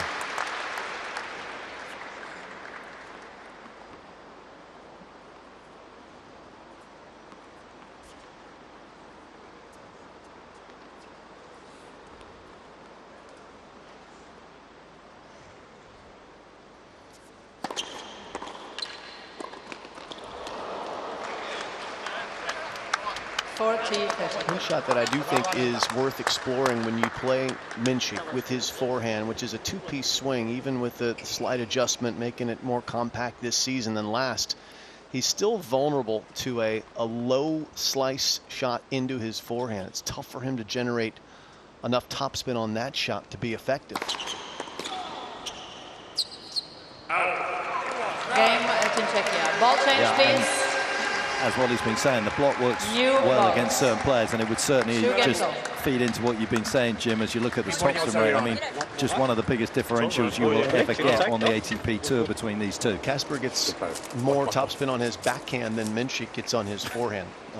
That's saying something. That rarely happens out here. The backhand's usually pretty flat, but Mensik's forehand is very flat, and it's a product of his technique, which he's working on, which is encouraging because he needs that to be 2,500 if he wants to have one of the better forehands, or even kind of the median forehand in men's tennis. You got to have enough topspin on the ball to get it to dive into the court if you're going to play with speed on the shot. When it's that flat, the only time you can play aggressively is if the ball is up basically at chest level.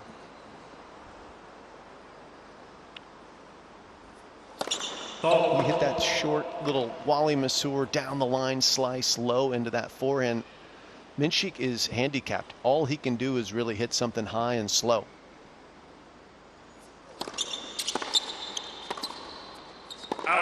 Boys, what was Rafa on the forehand on average? 3,400. Yeah, just slightly more. Wow, Ruud is that's pretty significant, isn't it?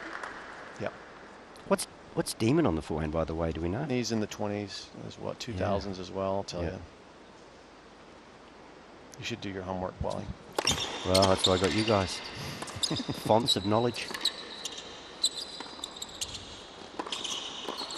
Well, there was the little slice to the backhand. It was effective. The big man had to hit up. And it's interesting with the poly strings, when you hit a slice, I mean, I notice a lot of the players on tour, it's almost like they get too many revolutions, but Casper has the ability just to get it through the air. It's penetrating. It stays low. It's genuine. So, Wally, Mensik's forehand is basically 2150 today, 2,150. Demon's on average is about 2350. Okay. And his is one of the flatter forehands in the game. Yeah, absolutely. So Mensik's even flatter than that. Well, I was just trying to think of it in the context of watching Demon here the other night.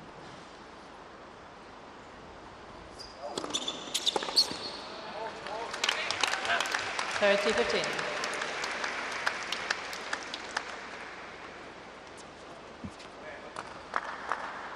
Definitely get a sense that Mensik is just kind of biding his time here at the moment. His sort of rally isn't quite as structured as it has been up until this stage. Certainly trying to unload a little bit more on the returns.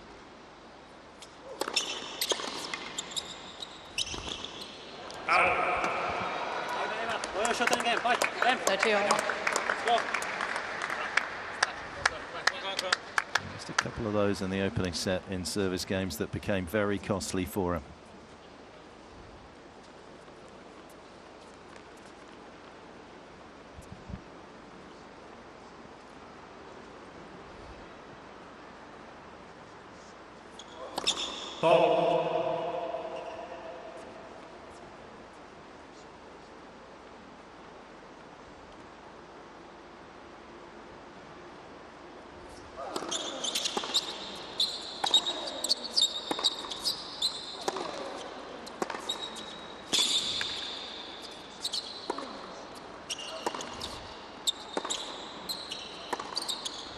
That is the point that potentially could turn the tide, because Mensik was awfully close to having a break point there.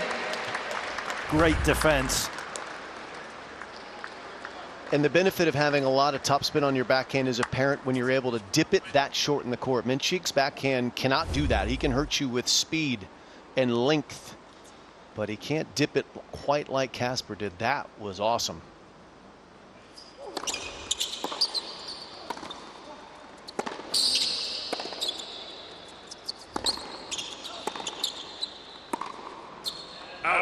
Game, Team Norway.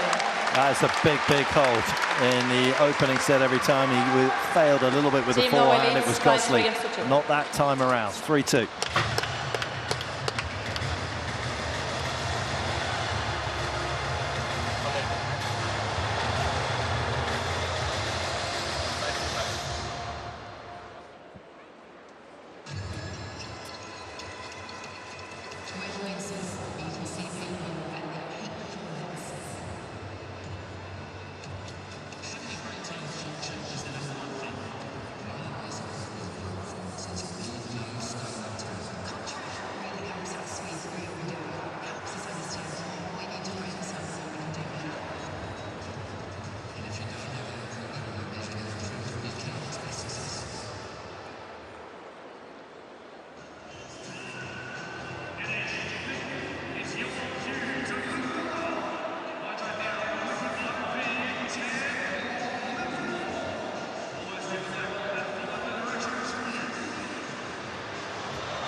Last game could just be the fulcrum to turn this match around for Casper Ruud, managing to come through a very tight situation at 30-all. Maybe just give him a little more optimism that he's felt for the majority of this match, which is just 5 minutes shy of an hour and a half already between these two. It's interesting to look at people's developments as they've come through. Jack Draper, another one a little bit like Mensik, but through the teenage years was a really good, solid baseliner that would kind of outlast his opponents. You look at them now with the serves that they have and the ability to attack and hit the ball hard, and you don't really understand kind of why the sort of foundation is there, but that was how he played for a long time, Mensik. In fact, till he went over to the US Open as a teenager to play in the boys singles there, was watching Alcaraz play and realized that he was going to have to flick a switch to become a little bit more aggressive, and that was his moment to become the player that he has become.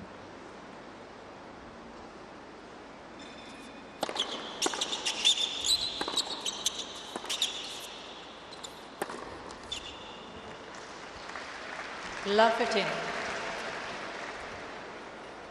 I don't know if I'm dreaming, but I just feel like there's been a couple of tired serves that just looked like he was half a step slow on the forehand. I mean, you talk about the pre-season in Tenerife. I'm assuming Tenerife is reasonably warm.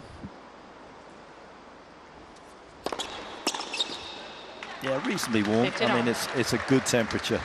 There's a few humid days like today, but not quite, I would say, the same conditions as he's kind of. Plus, the other thing to remember is obviously you go out there and you put the hard work in. Jim's talked about the sort of short and abbreviated off-season he's had. He might be feeling a little fatigued from all the work that he's been putting in. And I know he's got the power to light it up at any given moment. I know statistically he's very good within those first 3 shots at winning points, and I just feel like if Casper cannot miss that and just keep extending as many rallies as possible, it might just be, whether it's just incremental, just a little bit of a physical benefit for him.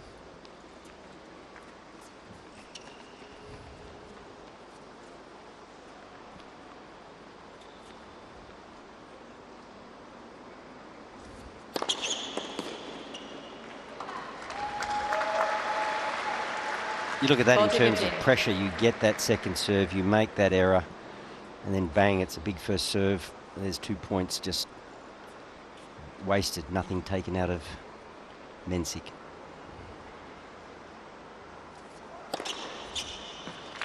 Game, Team Czechia. 3 games all.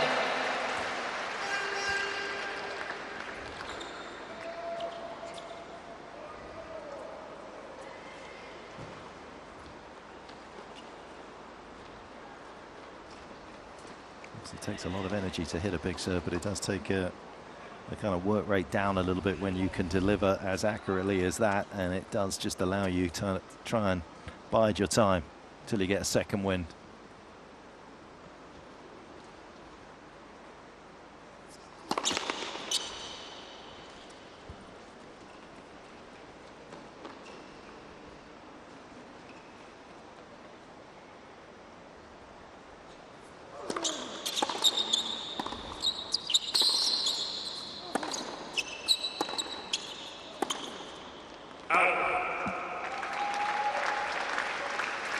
Love 15.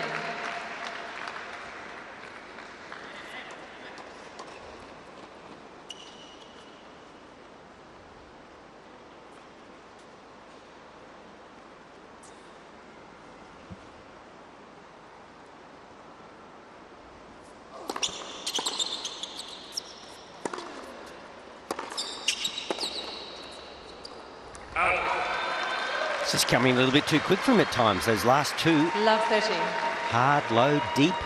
He was on the back foot on both. Lifted off the ball. Big miss hit on that occasion. Hit the bottom of the frame. He's just not quite dealing with the pace and the trajectory.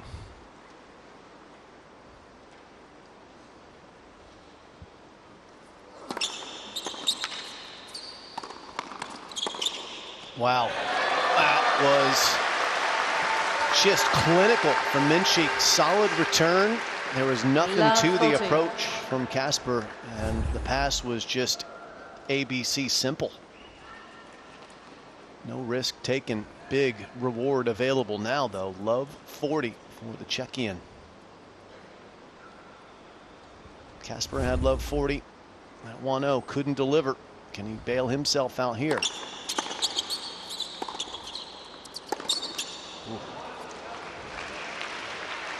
15-14. This is one of those just tough matchups for Casper Ruud because Mensik is such a good server and because he's so tall and he can handle, especially on the backhand side, the big forehands that Casper likes to boom into that corner with heavy spin. That's tough on the Norwegian.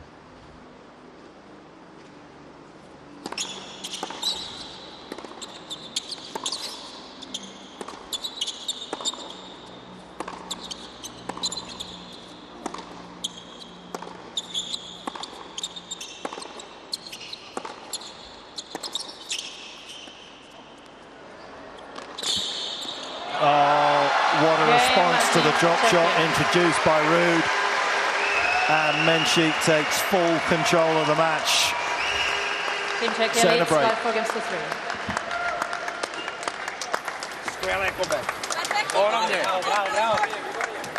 Super. First step was absolute dynamite, wasn't it, to get himself up there as quickly, to give himself as many options as he did.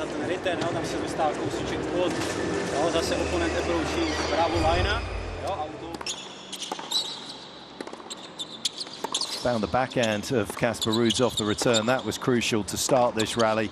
And then you get the sense of that willingness to trade from the back of the court. There was no panic through the middle of the court. Look at that. There were a couple there, open up the court a little bit, and suddenly it's Casper that's thinking he's got to do something special. And there was no defense to the return drop shot from Mensik.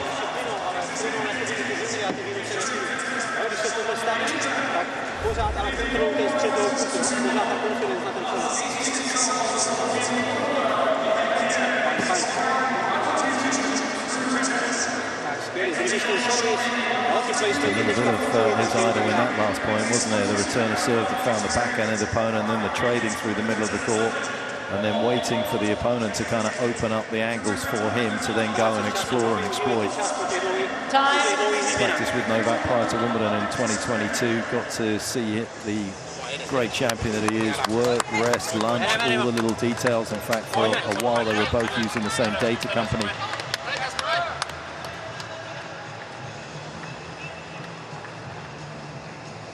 Casper would have been looking at the tablets they've got, trying to figure out a way to pick which serve is coming and get himself involved in this 8th game as quickly as possible.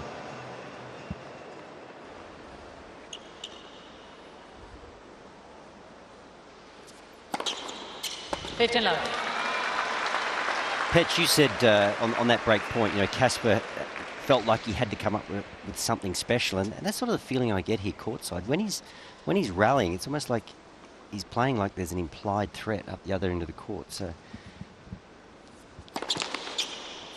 Casper, the more accomplished, the higher ranked player between the two of them. But Mensik, he's ascendant. He's on his way. And Casper feels that in these baseline rallies that he has to do something out of the ordinary. And the one shot that I think we all agree that he could use and introduce, that slice backhand, he's been hesitant to do so. Yeah, it feels like Casper's shot selection sometimes is, it's not out of choice, it's out of necessity. And he's not going to win the backhand exchanges with Mensik enough for that to be a difference maker. He needs his forehand to be the one that does the damage, but Mensik is not giving him opportunities to attack on the forehand because he's hitting the hard, flat ball through the court. Got to get the ball down on Jakub if you want to get something up in your strike zone if you're Casper Ruud.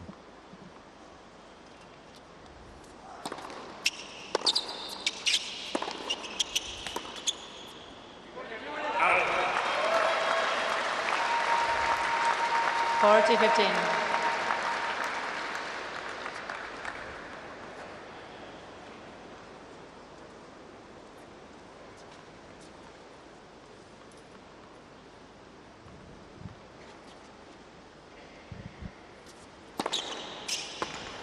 Game, Team Czechia. As well as he's played on hard, it's always been kind of an in and out love affair for Casper. There's been times, obviously, when he got through to the final of the US Open and was just a match away from being world #1. Still, just 2 of his titles have come on that particular surface. Go back to 2023 year, he made the final of the French. He had 16 wins only on hard courts. He managed to get 35 the next year in 2024, but he has fluctuated. Not as comfortable as he is, obviously, on the clay. No. And if he can't win this match, this will be the last one that Norway plays apart from the mixed doubles. He's heading to Auckland for a tournament the week before the Australian Open. So he's last few years he's taken that week off and just trained in Melbourne, and he hasn't had the results in the Australian Open he wanted. In fact, Mensik beat him there last year in the second round. So he's going to shift it up, play in Auckland, try and get some more matches in that week as well. Come in a little bit more polished to the first major of the season. Well, I tell you what, he looked polished against De Minaur, didn't he? He did. And this match does end up going Mensik's way. This is good news for Team Australia, because it'll be pretty clear what they'll have to do. They'll have to beat the Czechians to make it to the quarters.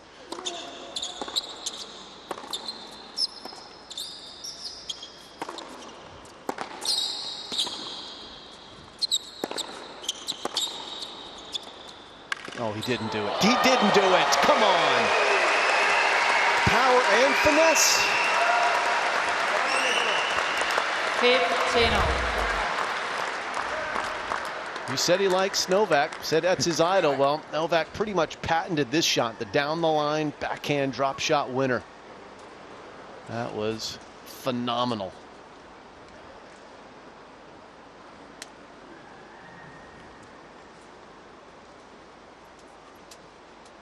Time violation, warning, Team Norway.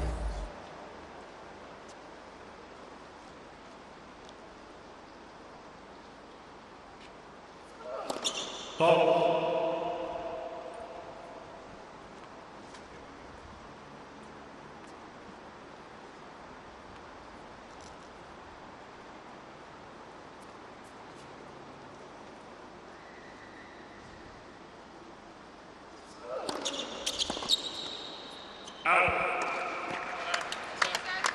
30-15.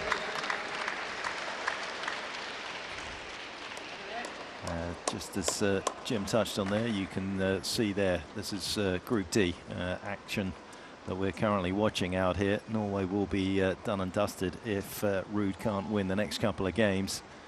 And then, of course, is going to have to go on to turn this around.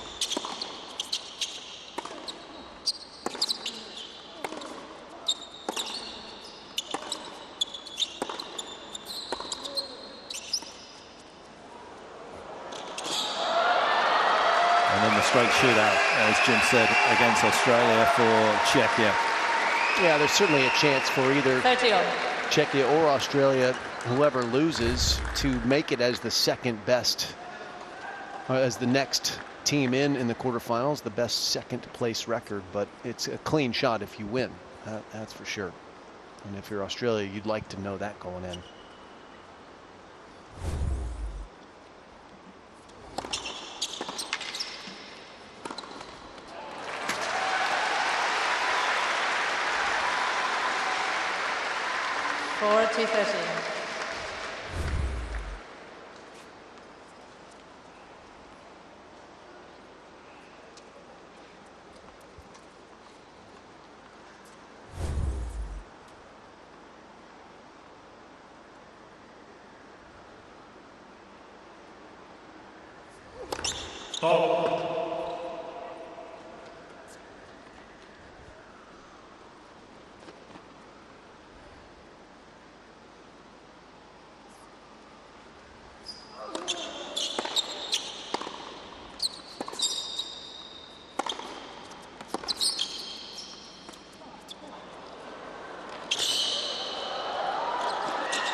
Now or never Team Norway. for Team Norway. Has to break Mensik or they are out of the United Cup. Team Czechia leads by 5 against the 4.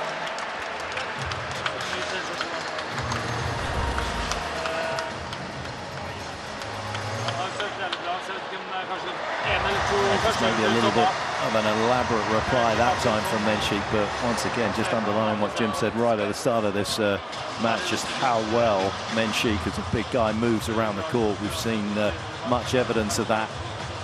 And of course, as the game continues to get quicker and quicker from the ground, that is exactly what you need to be as an unbelievably great athlete, to be able to stay in contention in the baseline exchanges.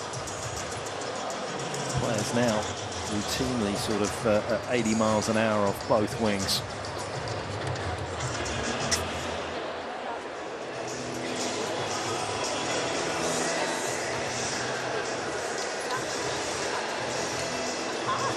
Ty teďka fajt, dva ti přinesli body, druhý úplně podstatně k lepšímu, první nich pozorovat.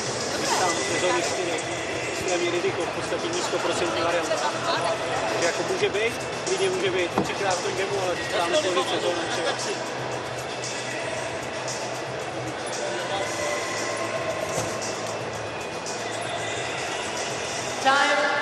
A little bit of advice being passed on to the 20-year-old. Is he stepping up for the last time? Is he about to put the first one on the board for his country at this year's United Cup?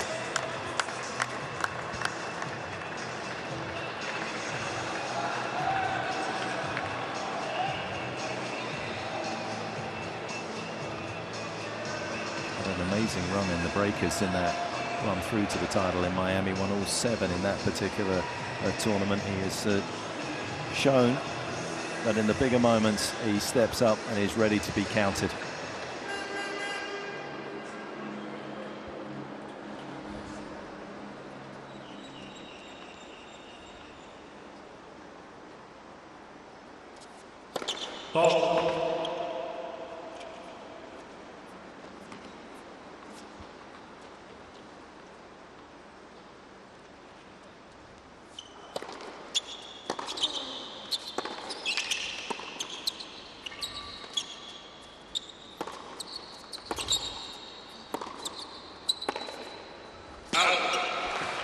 There's that little slice you've been asking for, Jim, just to change the shape of the rally. 15. Paid dividends, got that first point. Pretty key. He dealt with it safely, Mensik, but it got Ruud in the ascendancy.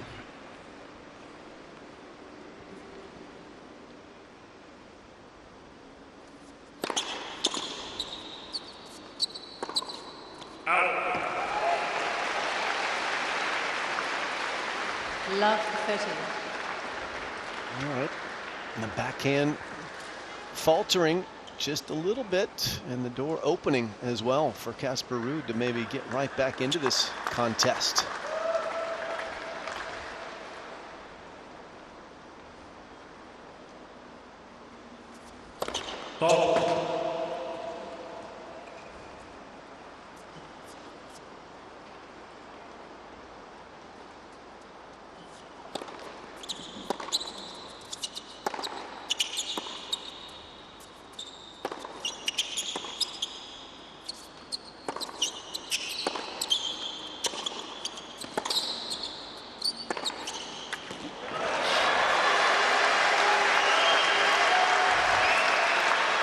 Really good signs if you're a Mensik fan that he was willing to dance around his backhand off the return there from Casper Ruud to get the forehand into play. Backed himself. Walks right into this forehand, catches it at chest height, and he can lay into it from there. 156 kilometers an hour to get on the board to 1530.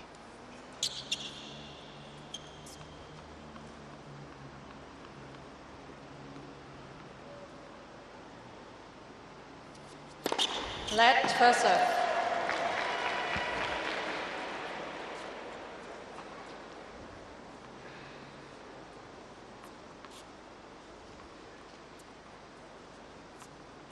Not often you'll be thankful that you're having to face the first serve from Mensik, but Ruud right now will reload.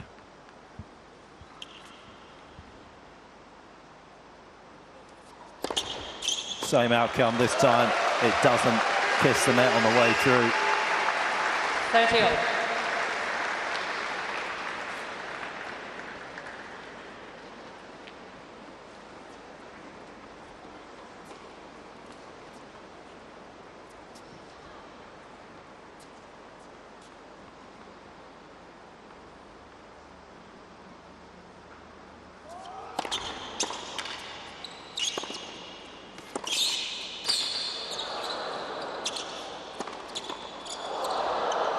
Ruud gets him.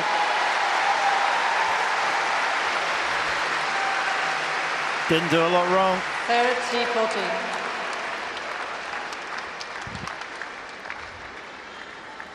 Great return, just carved the little forehand chip. It stayed low.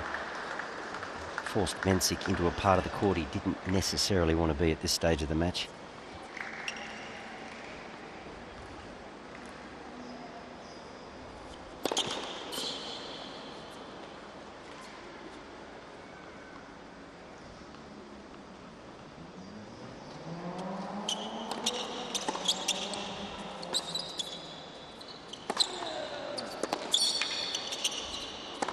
There's the break back.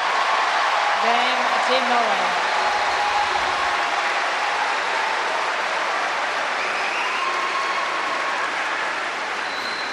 The game's on.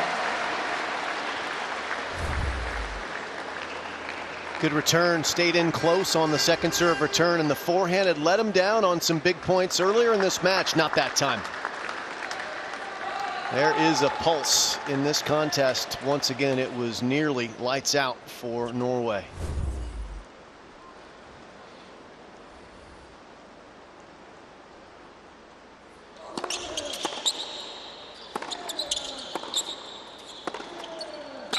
Love 15. It's a power game, there's no question about it. And we know serving out a set or a match is always difficult, but gee, there's something to be said for just making balls, isn't there, Casper? Just determined there not to make an error in that previous game, get the ball back as best as possible off the serve. Just put that pressure back on Mensik, paid dividends. 2 errors, 2 early errors, first couple of points, and the pressure built.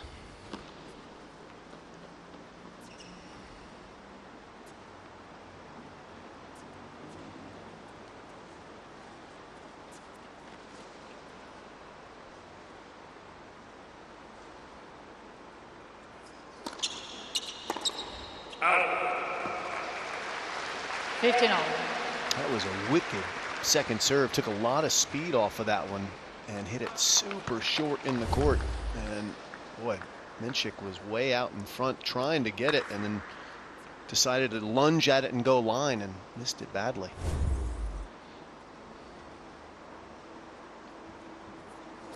Foul.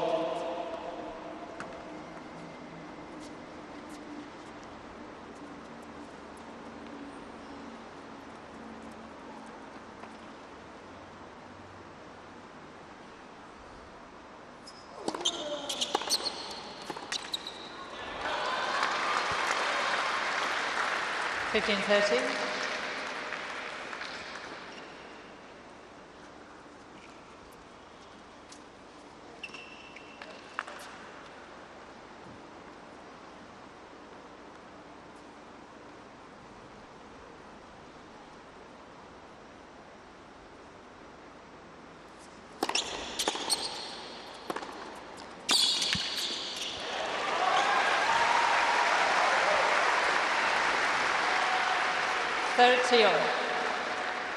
He's done well to get on the front foot as quickly as he did after that return, Casper Ruud.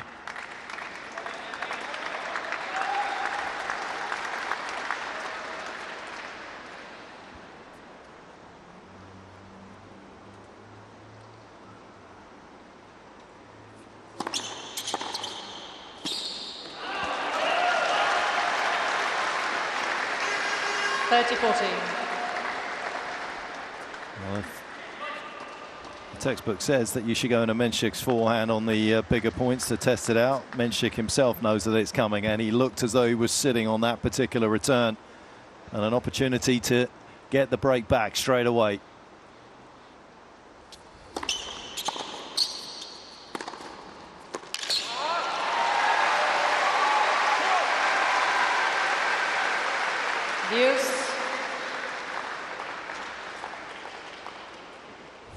Casper going big down the tee to the forehand, not trying the fake kicker this time. He went with pace, 195, and then nukes the forehand.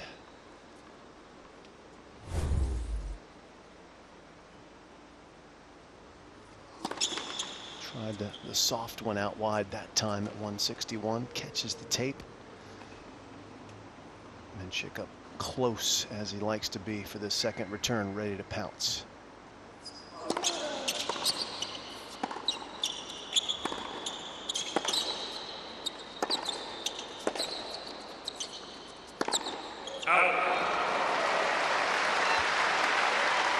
Casper thought the return was out, actually hesitated after he got the ball back in play. When the no call came, he re-engaged, but good thing he did. Eventually persevered.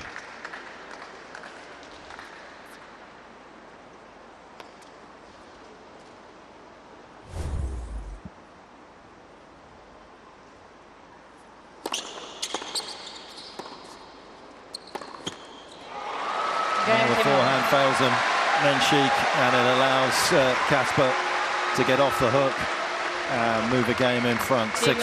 By 6 games to 5.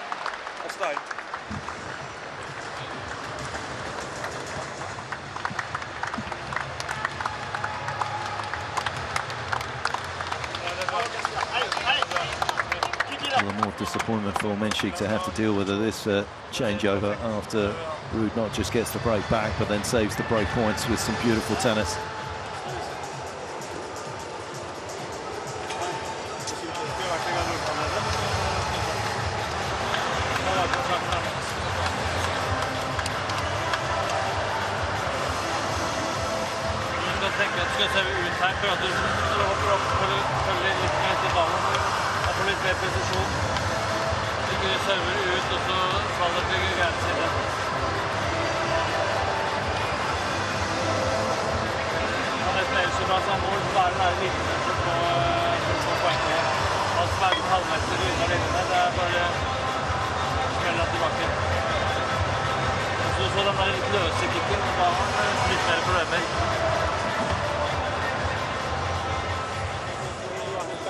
Převezme tu iniciativu.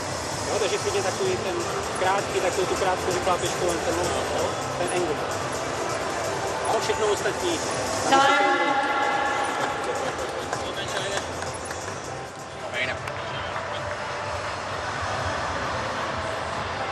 Lots of chatter on both team zones on that changeover as they prepare for the end of this second set. Will it be the end of the match? Ruud will hope not. Mensik, he'll have to go through a breaker if he wants to finish with a 2-set win.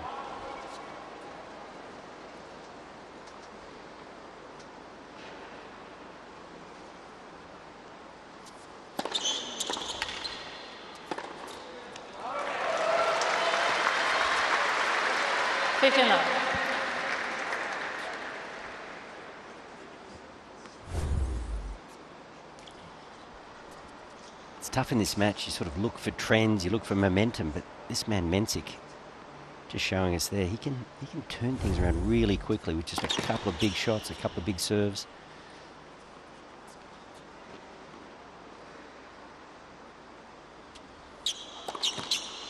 And that's what I alluded to a little earlier. Just every now and then, just a couple of shots that look a little tired. Obviously not hot here in Sydney, particularly under the roof, but it is humid.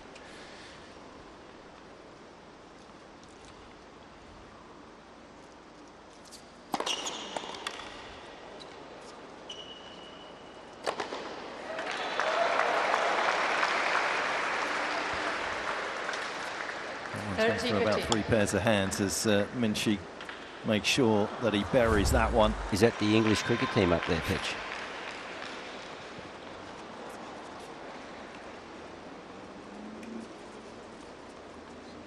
Ball's being fumbled. Can you send some tissues up to the booth for us, please, Wally? Got some tears in here. Must tell you about the Ashes, Jim. I've been paying attention. It was over in 11 days. Yeah. This game looks like it's about to be over and a tiebreaker is about to ensue. Good serving there from Mensik.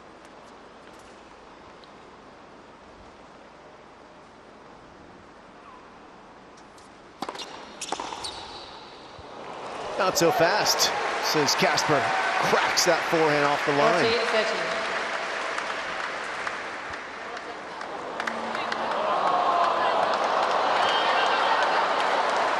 Close call is an understatement. Look at that. What is there, a 3 mil tolerance? Yep. 2 to 3 mil. That's right. That was right on the border of it, I would imagine.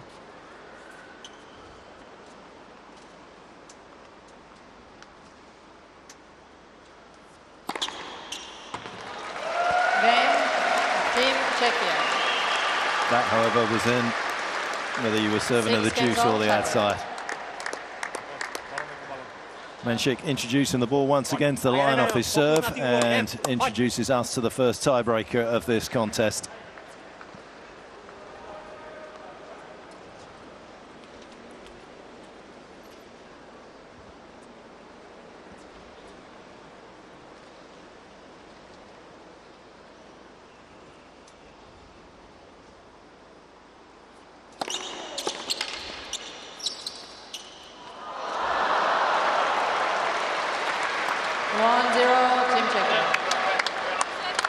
You can understand the concept when you have a forehand as lethal as Casper's.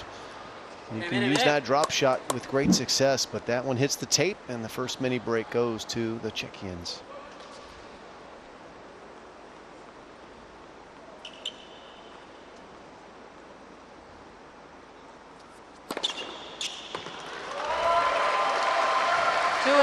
Team Czechia.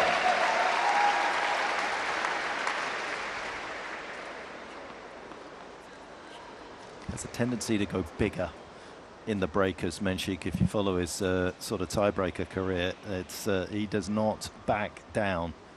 He goes full nuclear.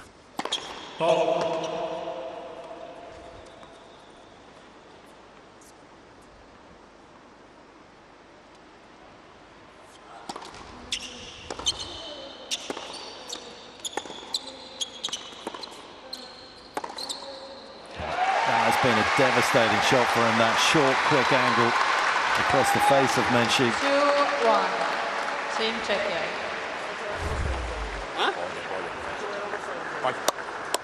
Dáš další, jo? Pojď, jede. Dobře hráno, pojď dál.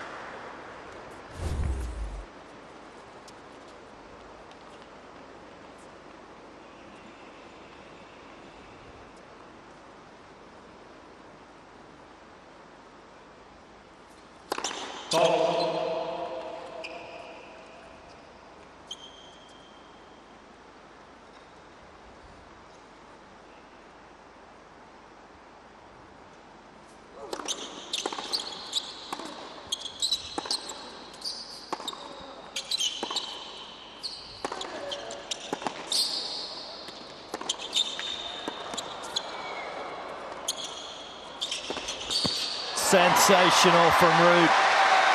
Couple of crushing blows from the ground, but then the superbly played slice.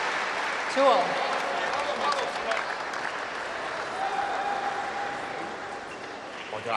Jedeme, boj. Pojďme.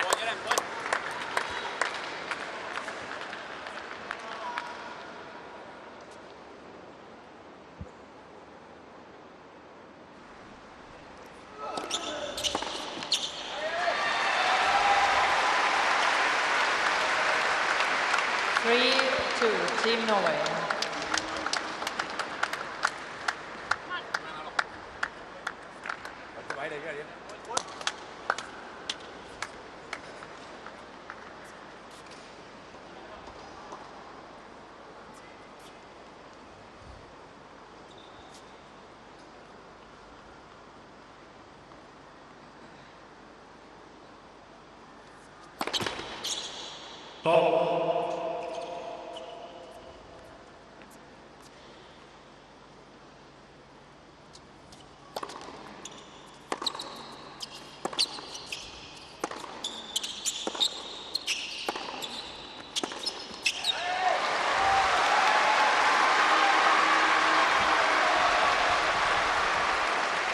Frustration in the Czechian camp and momentum in Team Norway's zone.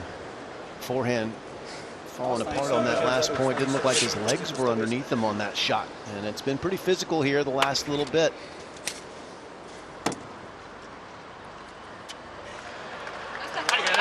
Now, when we talk about fatigue in tennis, it's not out and out fatigue like you've you're running a marathon, but you just get untidy. The legs don't drive on the serve. A little bit late in the prep, as you suggested there, Jim. Maybe half a step slow running out to the forehand. Casper, on the other hand, has really stepped it up after that errant drop shot on the first point of this tiebreak. He has exploded.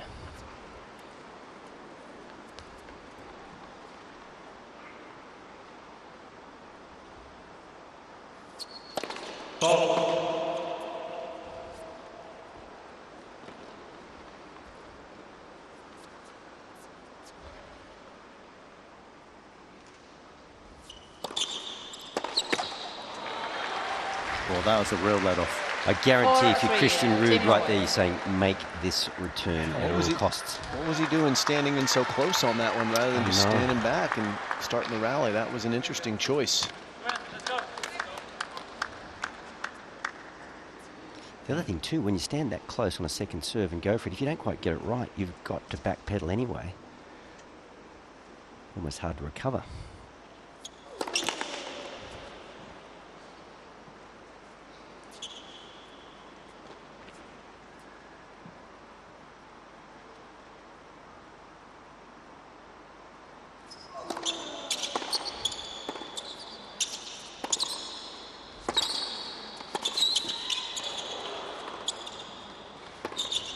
Yeah, once again, the slice. And perhaps that's been the big difference maker for Ruud in the last 20 minutes or so. Extracts the point. Team Norway. It's great approach, isn't it, the slice, because it's slow enough to give you plenty of time to establish net position. Then it stays low. Your opponent has to hit up. Hit well, and it's a great shot. But Casper's played two beauties in this tiebreak.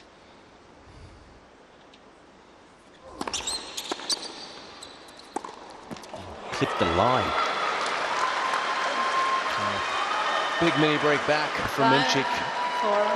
Ball skids off the line and he slides back to 4-5 on the scoreboard. What's looking pretty obvious is that the longer these rallies are going at this particular stage of the match, at 2 hours and 3 minutes in, Ruud looks to be fresher. He looks to be covering the corners better. If he can get into longer points, I think it tilts heavily in his favor, but that's not easy to do necessarily with this big guy serving.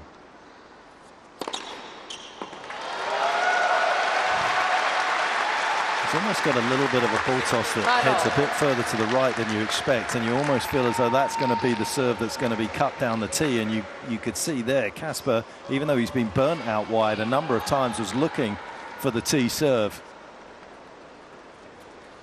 What a point here. It's a match point or a set point coming for one of these guys after this.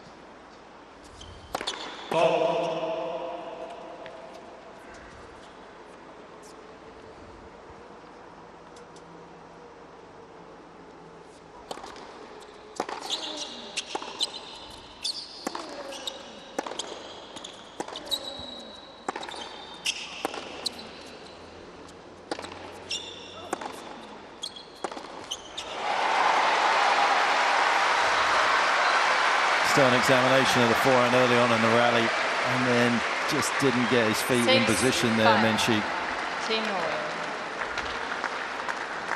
He was trying to produce the shot by manipulating his body. And Ruud has conjured up the comeback.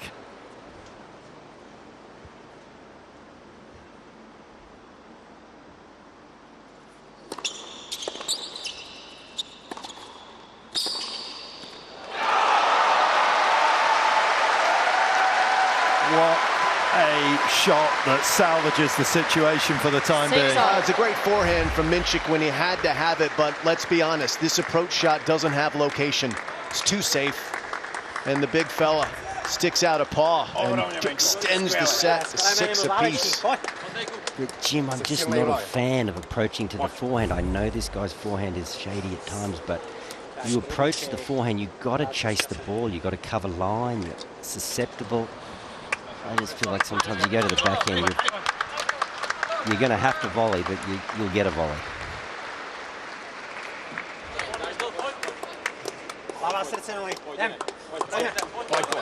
And fairly predictable with the serve on the big points into the forehand on the juice side, Casper.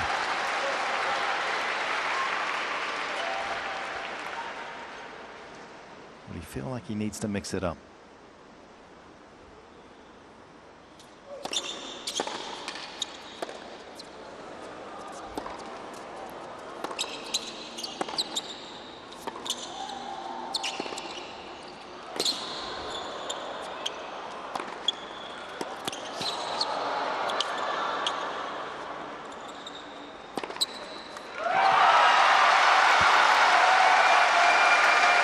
He's got a certain charisma with his tennis, has Mensik, in the big moments.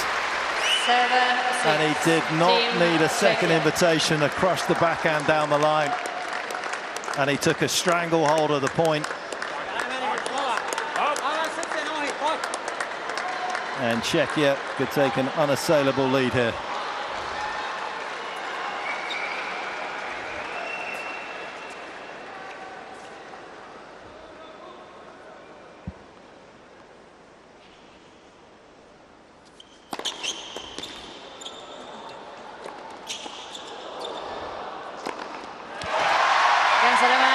A set that looked to be slipping out of his grasp is in his pocket, as is the match. Team Czechia victorious over Team Norway, who will take no further part in the United Cup this year. But for Mensik individually as well, a much-needed win.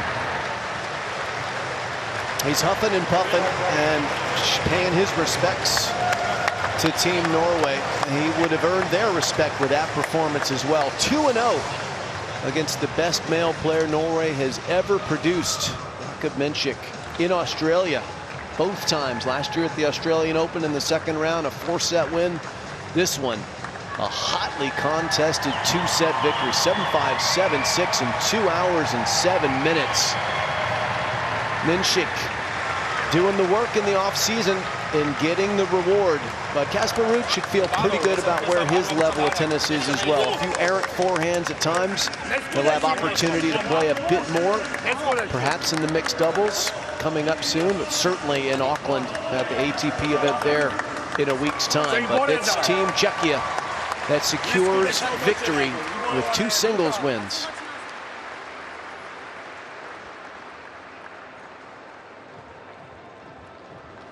Yeah, that is a mark of a potentially great player, that they are able to step up in the bigger moments and make something happen. And that is certainly what Mensik managed to do, put a little bit of disappointment quickly behind him. But here he is, alongside Wally Masur, to talk about that win. Well, Jakub, that was a great win. Casper Ruud is a very, very hard man to beat at the United Cup. He's almost undefeated in 7 matches. But you managed to find your best tennis at the end of both sets. How do you feel? Yeah, thank you. Feeling great. I mean, first match of the season, never easy. I mean, it's been a great fight. Casper, I know him very well. He's a great guy. We are good friends. So, yeah, like you said, I mean, especially in the United Cup, he's playing great tennis. And, yeah, I played with him also last year, so I knew it's going to be a difficult one for the first match of the year, but well, I'm grateful for the win that I managed in both sets to find the power at the end, and that was the most important thing, that even in the second set that I was serving for the match, then tiebreaker, you know, had set point down, passing shot, forehand cross court. I mean, yeah, I'm really grateful for that I stayed focused till the end. Power is something you seem to find quite easily. How important was your off-season? I know you're in Tenerife. I know you put in the hard yards. When you play a match as physical as that, you've got the Australian Open coming up. How important was your off-season, and was there anything specific you were working on? Yeah, absolutely. I mean, pre-season, especially before Australia, it's always very important because the conditions here are very difficult. I mean, I've been last couple of days, I was a little bit sick. You can hear in my voice, so I was a little bit struggling with my breath, but yeah, in the pre-season, it's very important to take the endurance back, you know, after a couple of days of holidays, to take the power that I can build through the whole season. So I'm grateful that I had a couple of days in Tenerife, had a great time there. So came very well prepared, and I'm glad that I could show it in my first match. Well, mate, congratulations. You've clinched the tie for Czechia. We'll let you get back with your team, discuss the mixed doubles strategy, and good luck for the rest of the event. Thank you. Thank you, guys. Big hand for Jakub Mensik.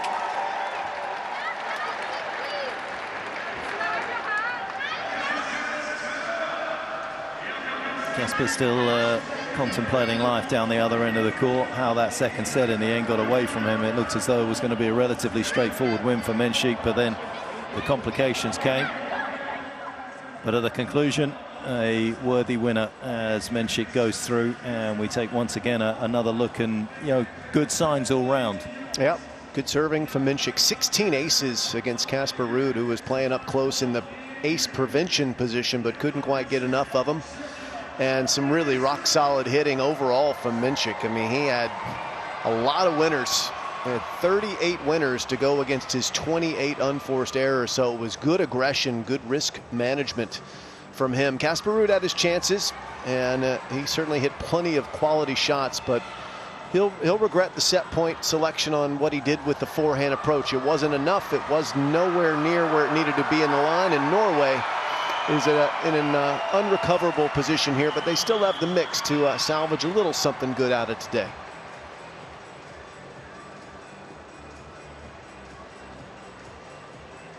So that means it is a straight shootout to win the group, but as Jim's been saying, there is a best runner-up as well, so it'll be interesting to see. This man, well, he hit the heights in Miami. He had about 4 tournaments after that where he was able to put some back-to-back wins together, but alongside some of the issues he had physically, it was a tougher season for the second half, but he is off to a flyer in 2026.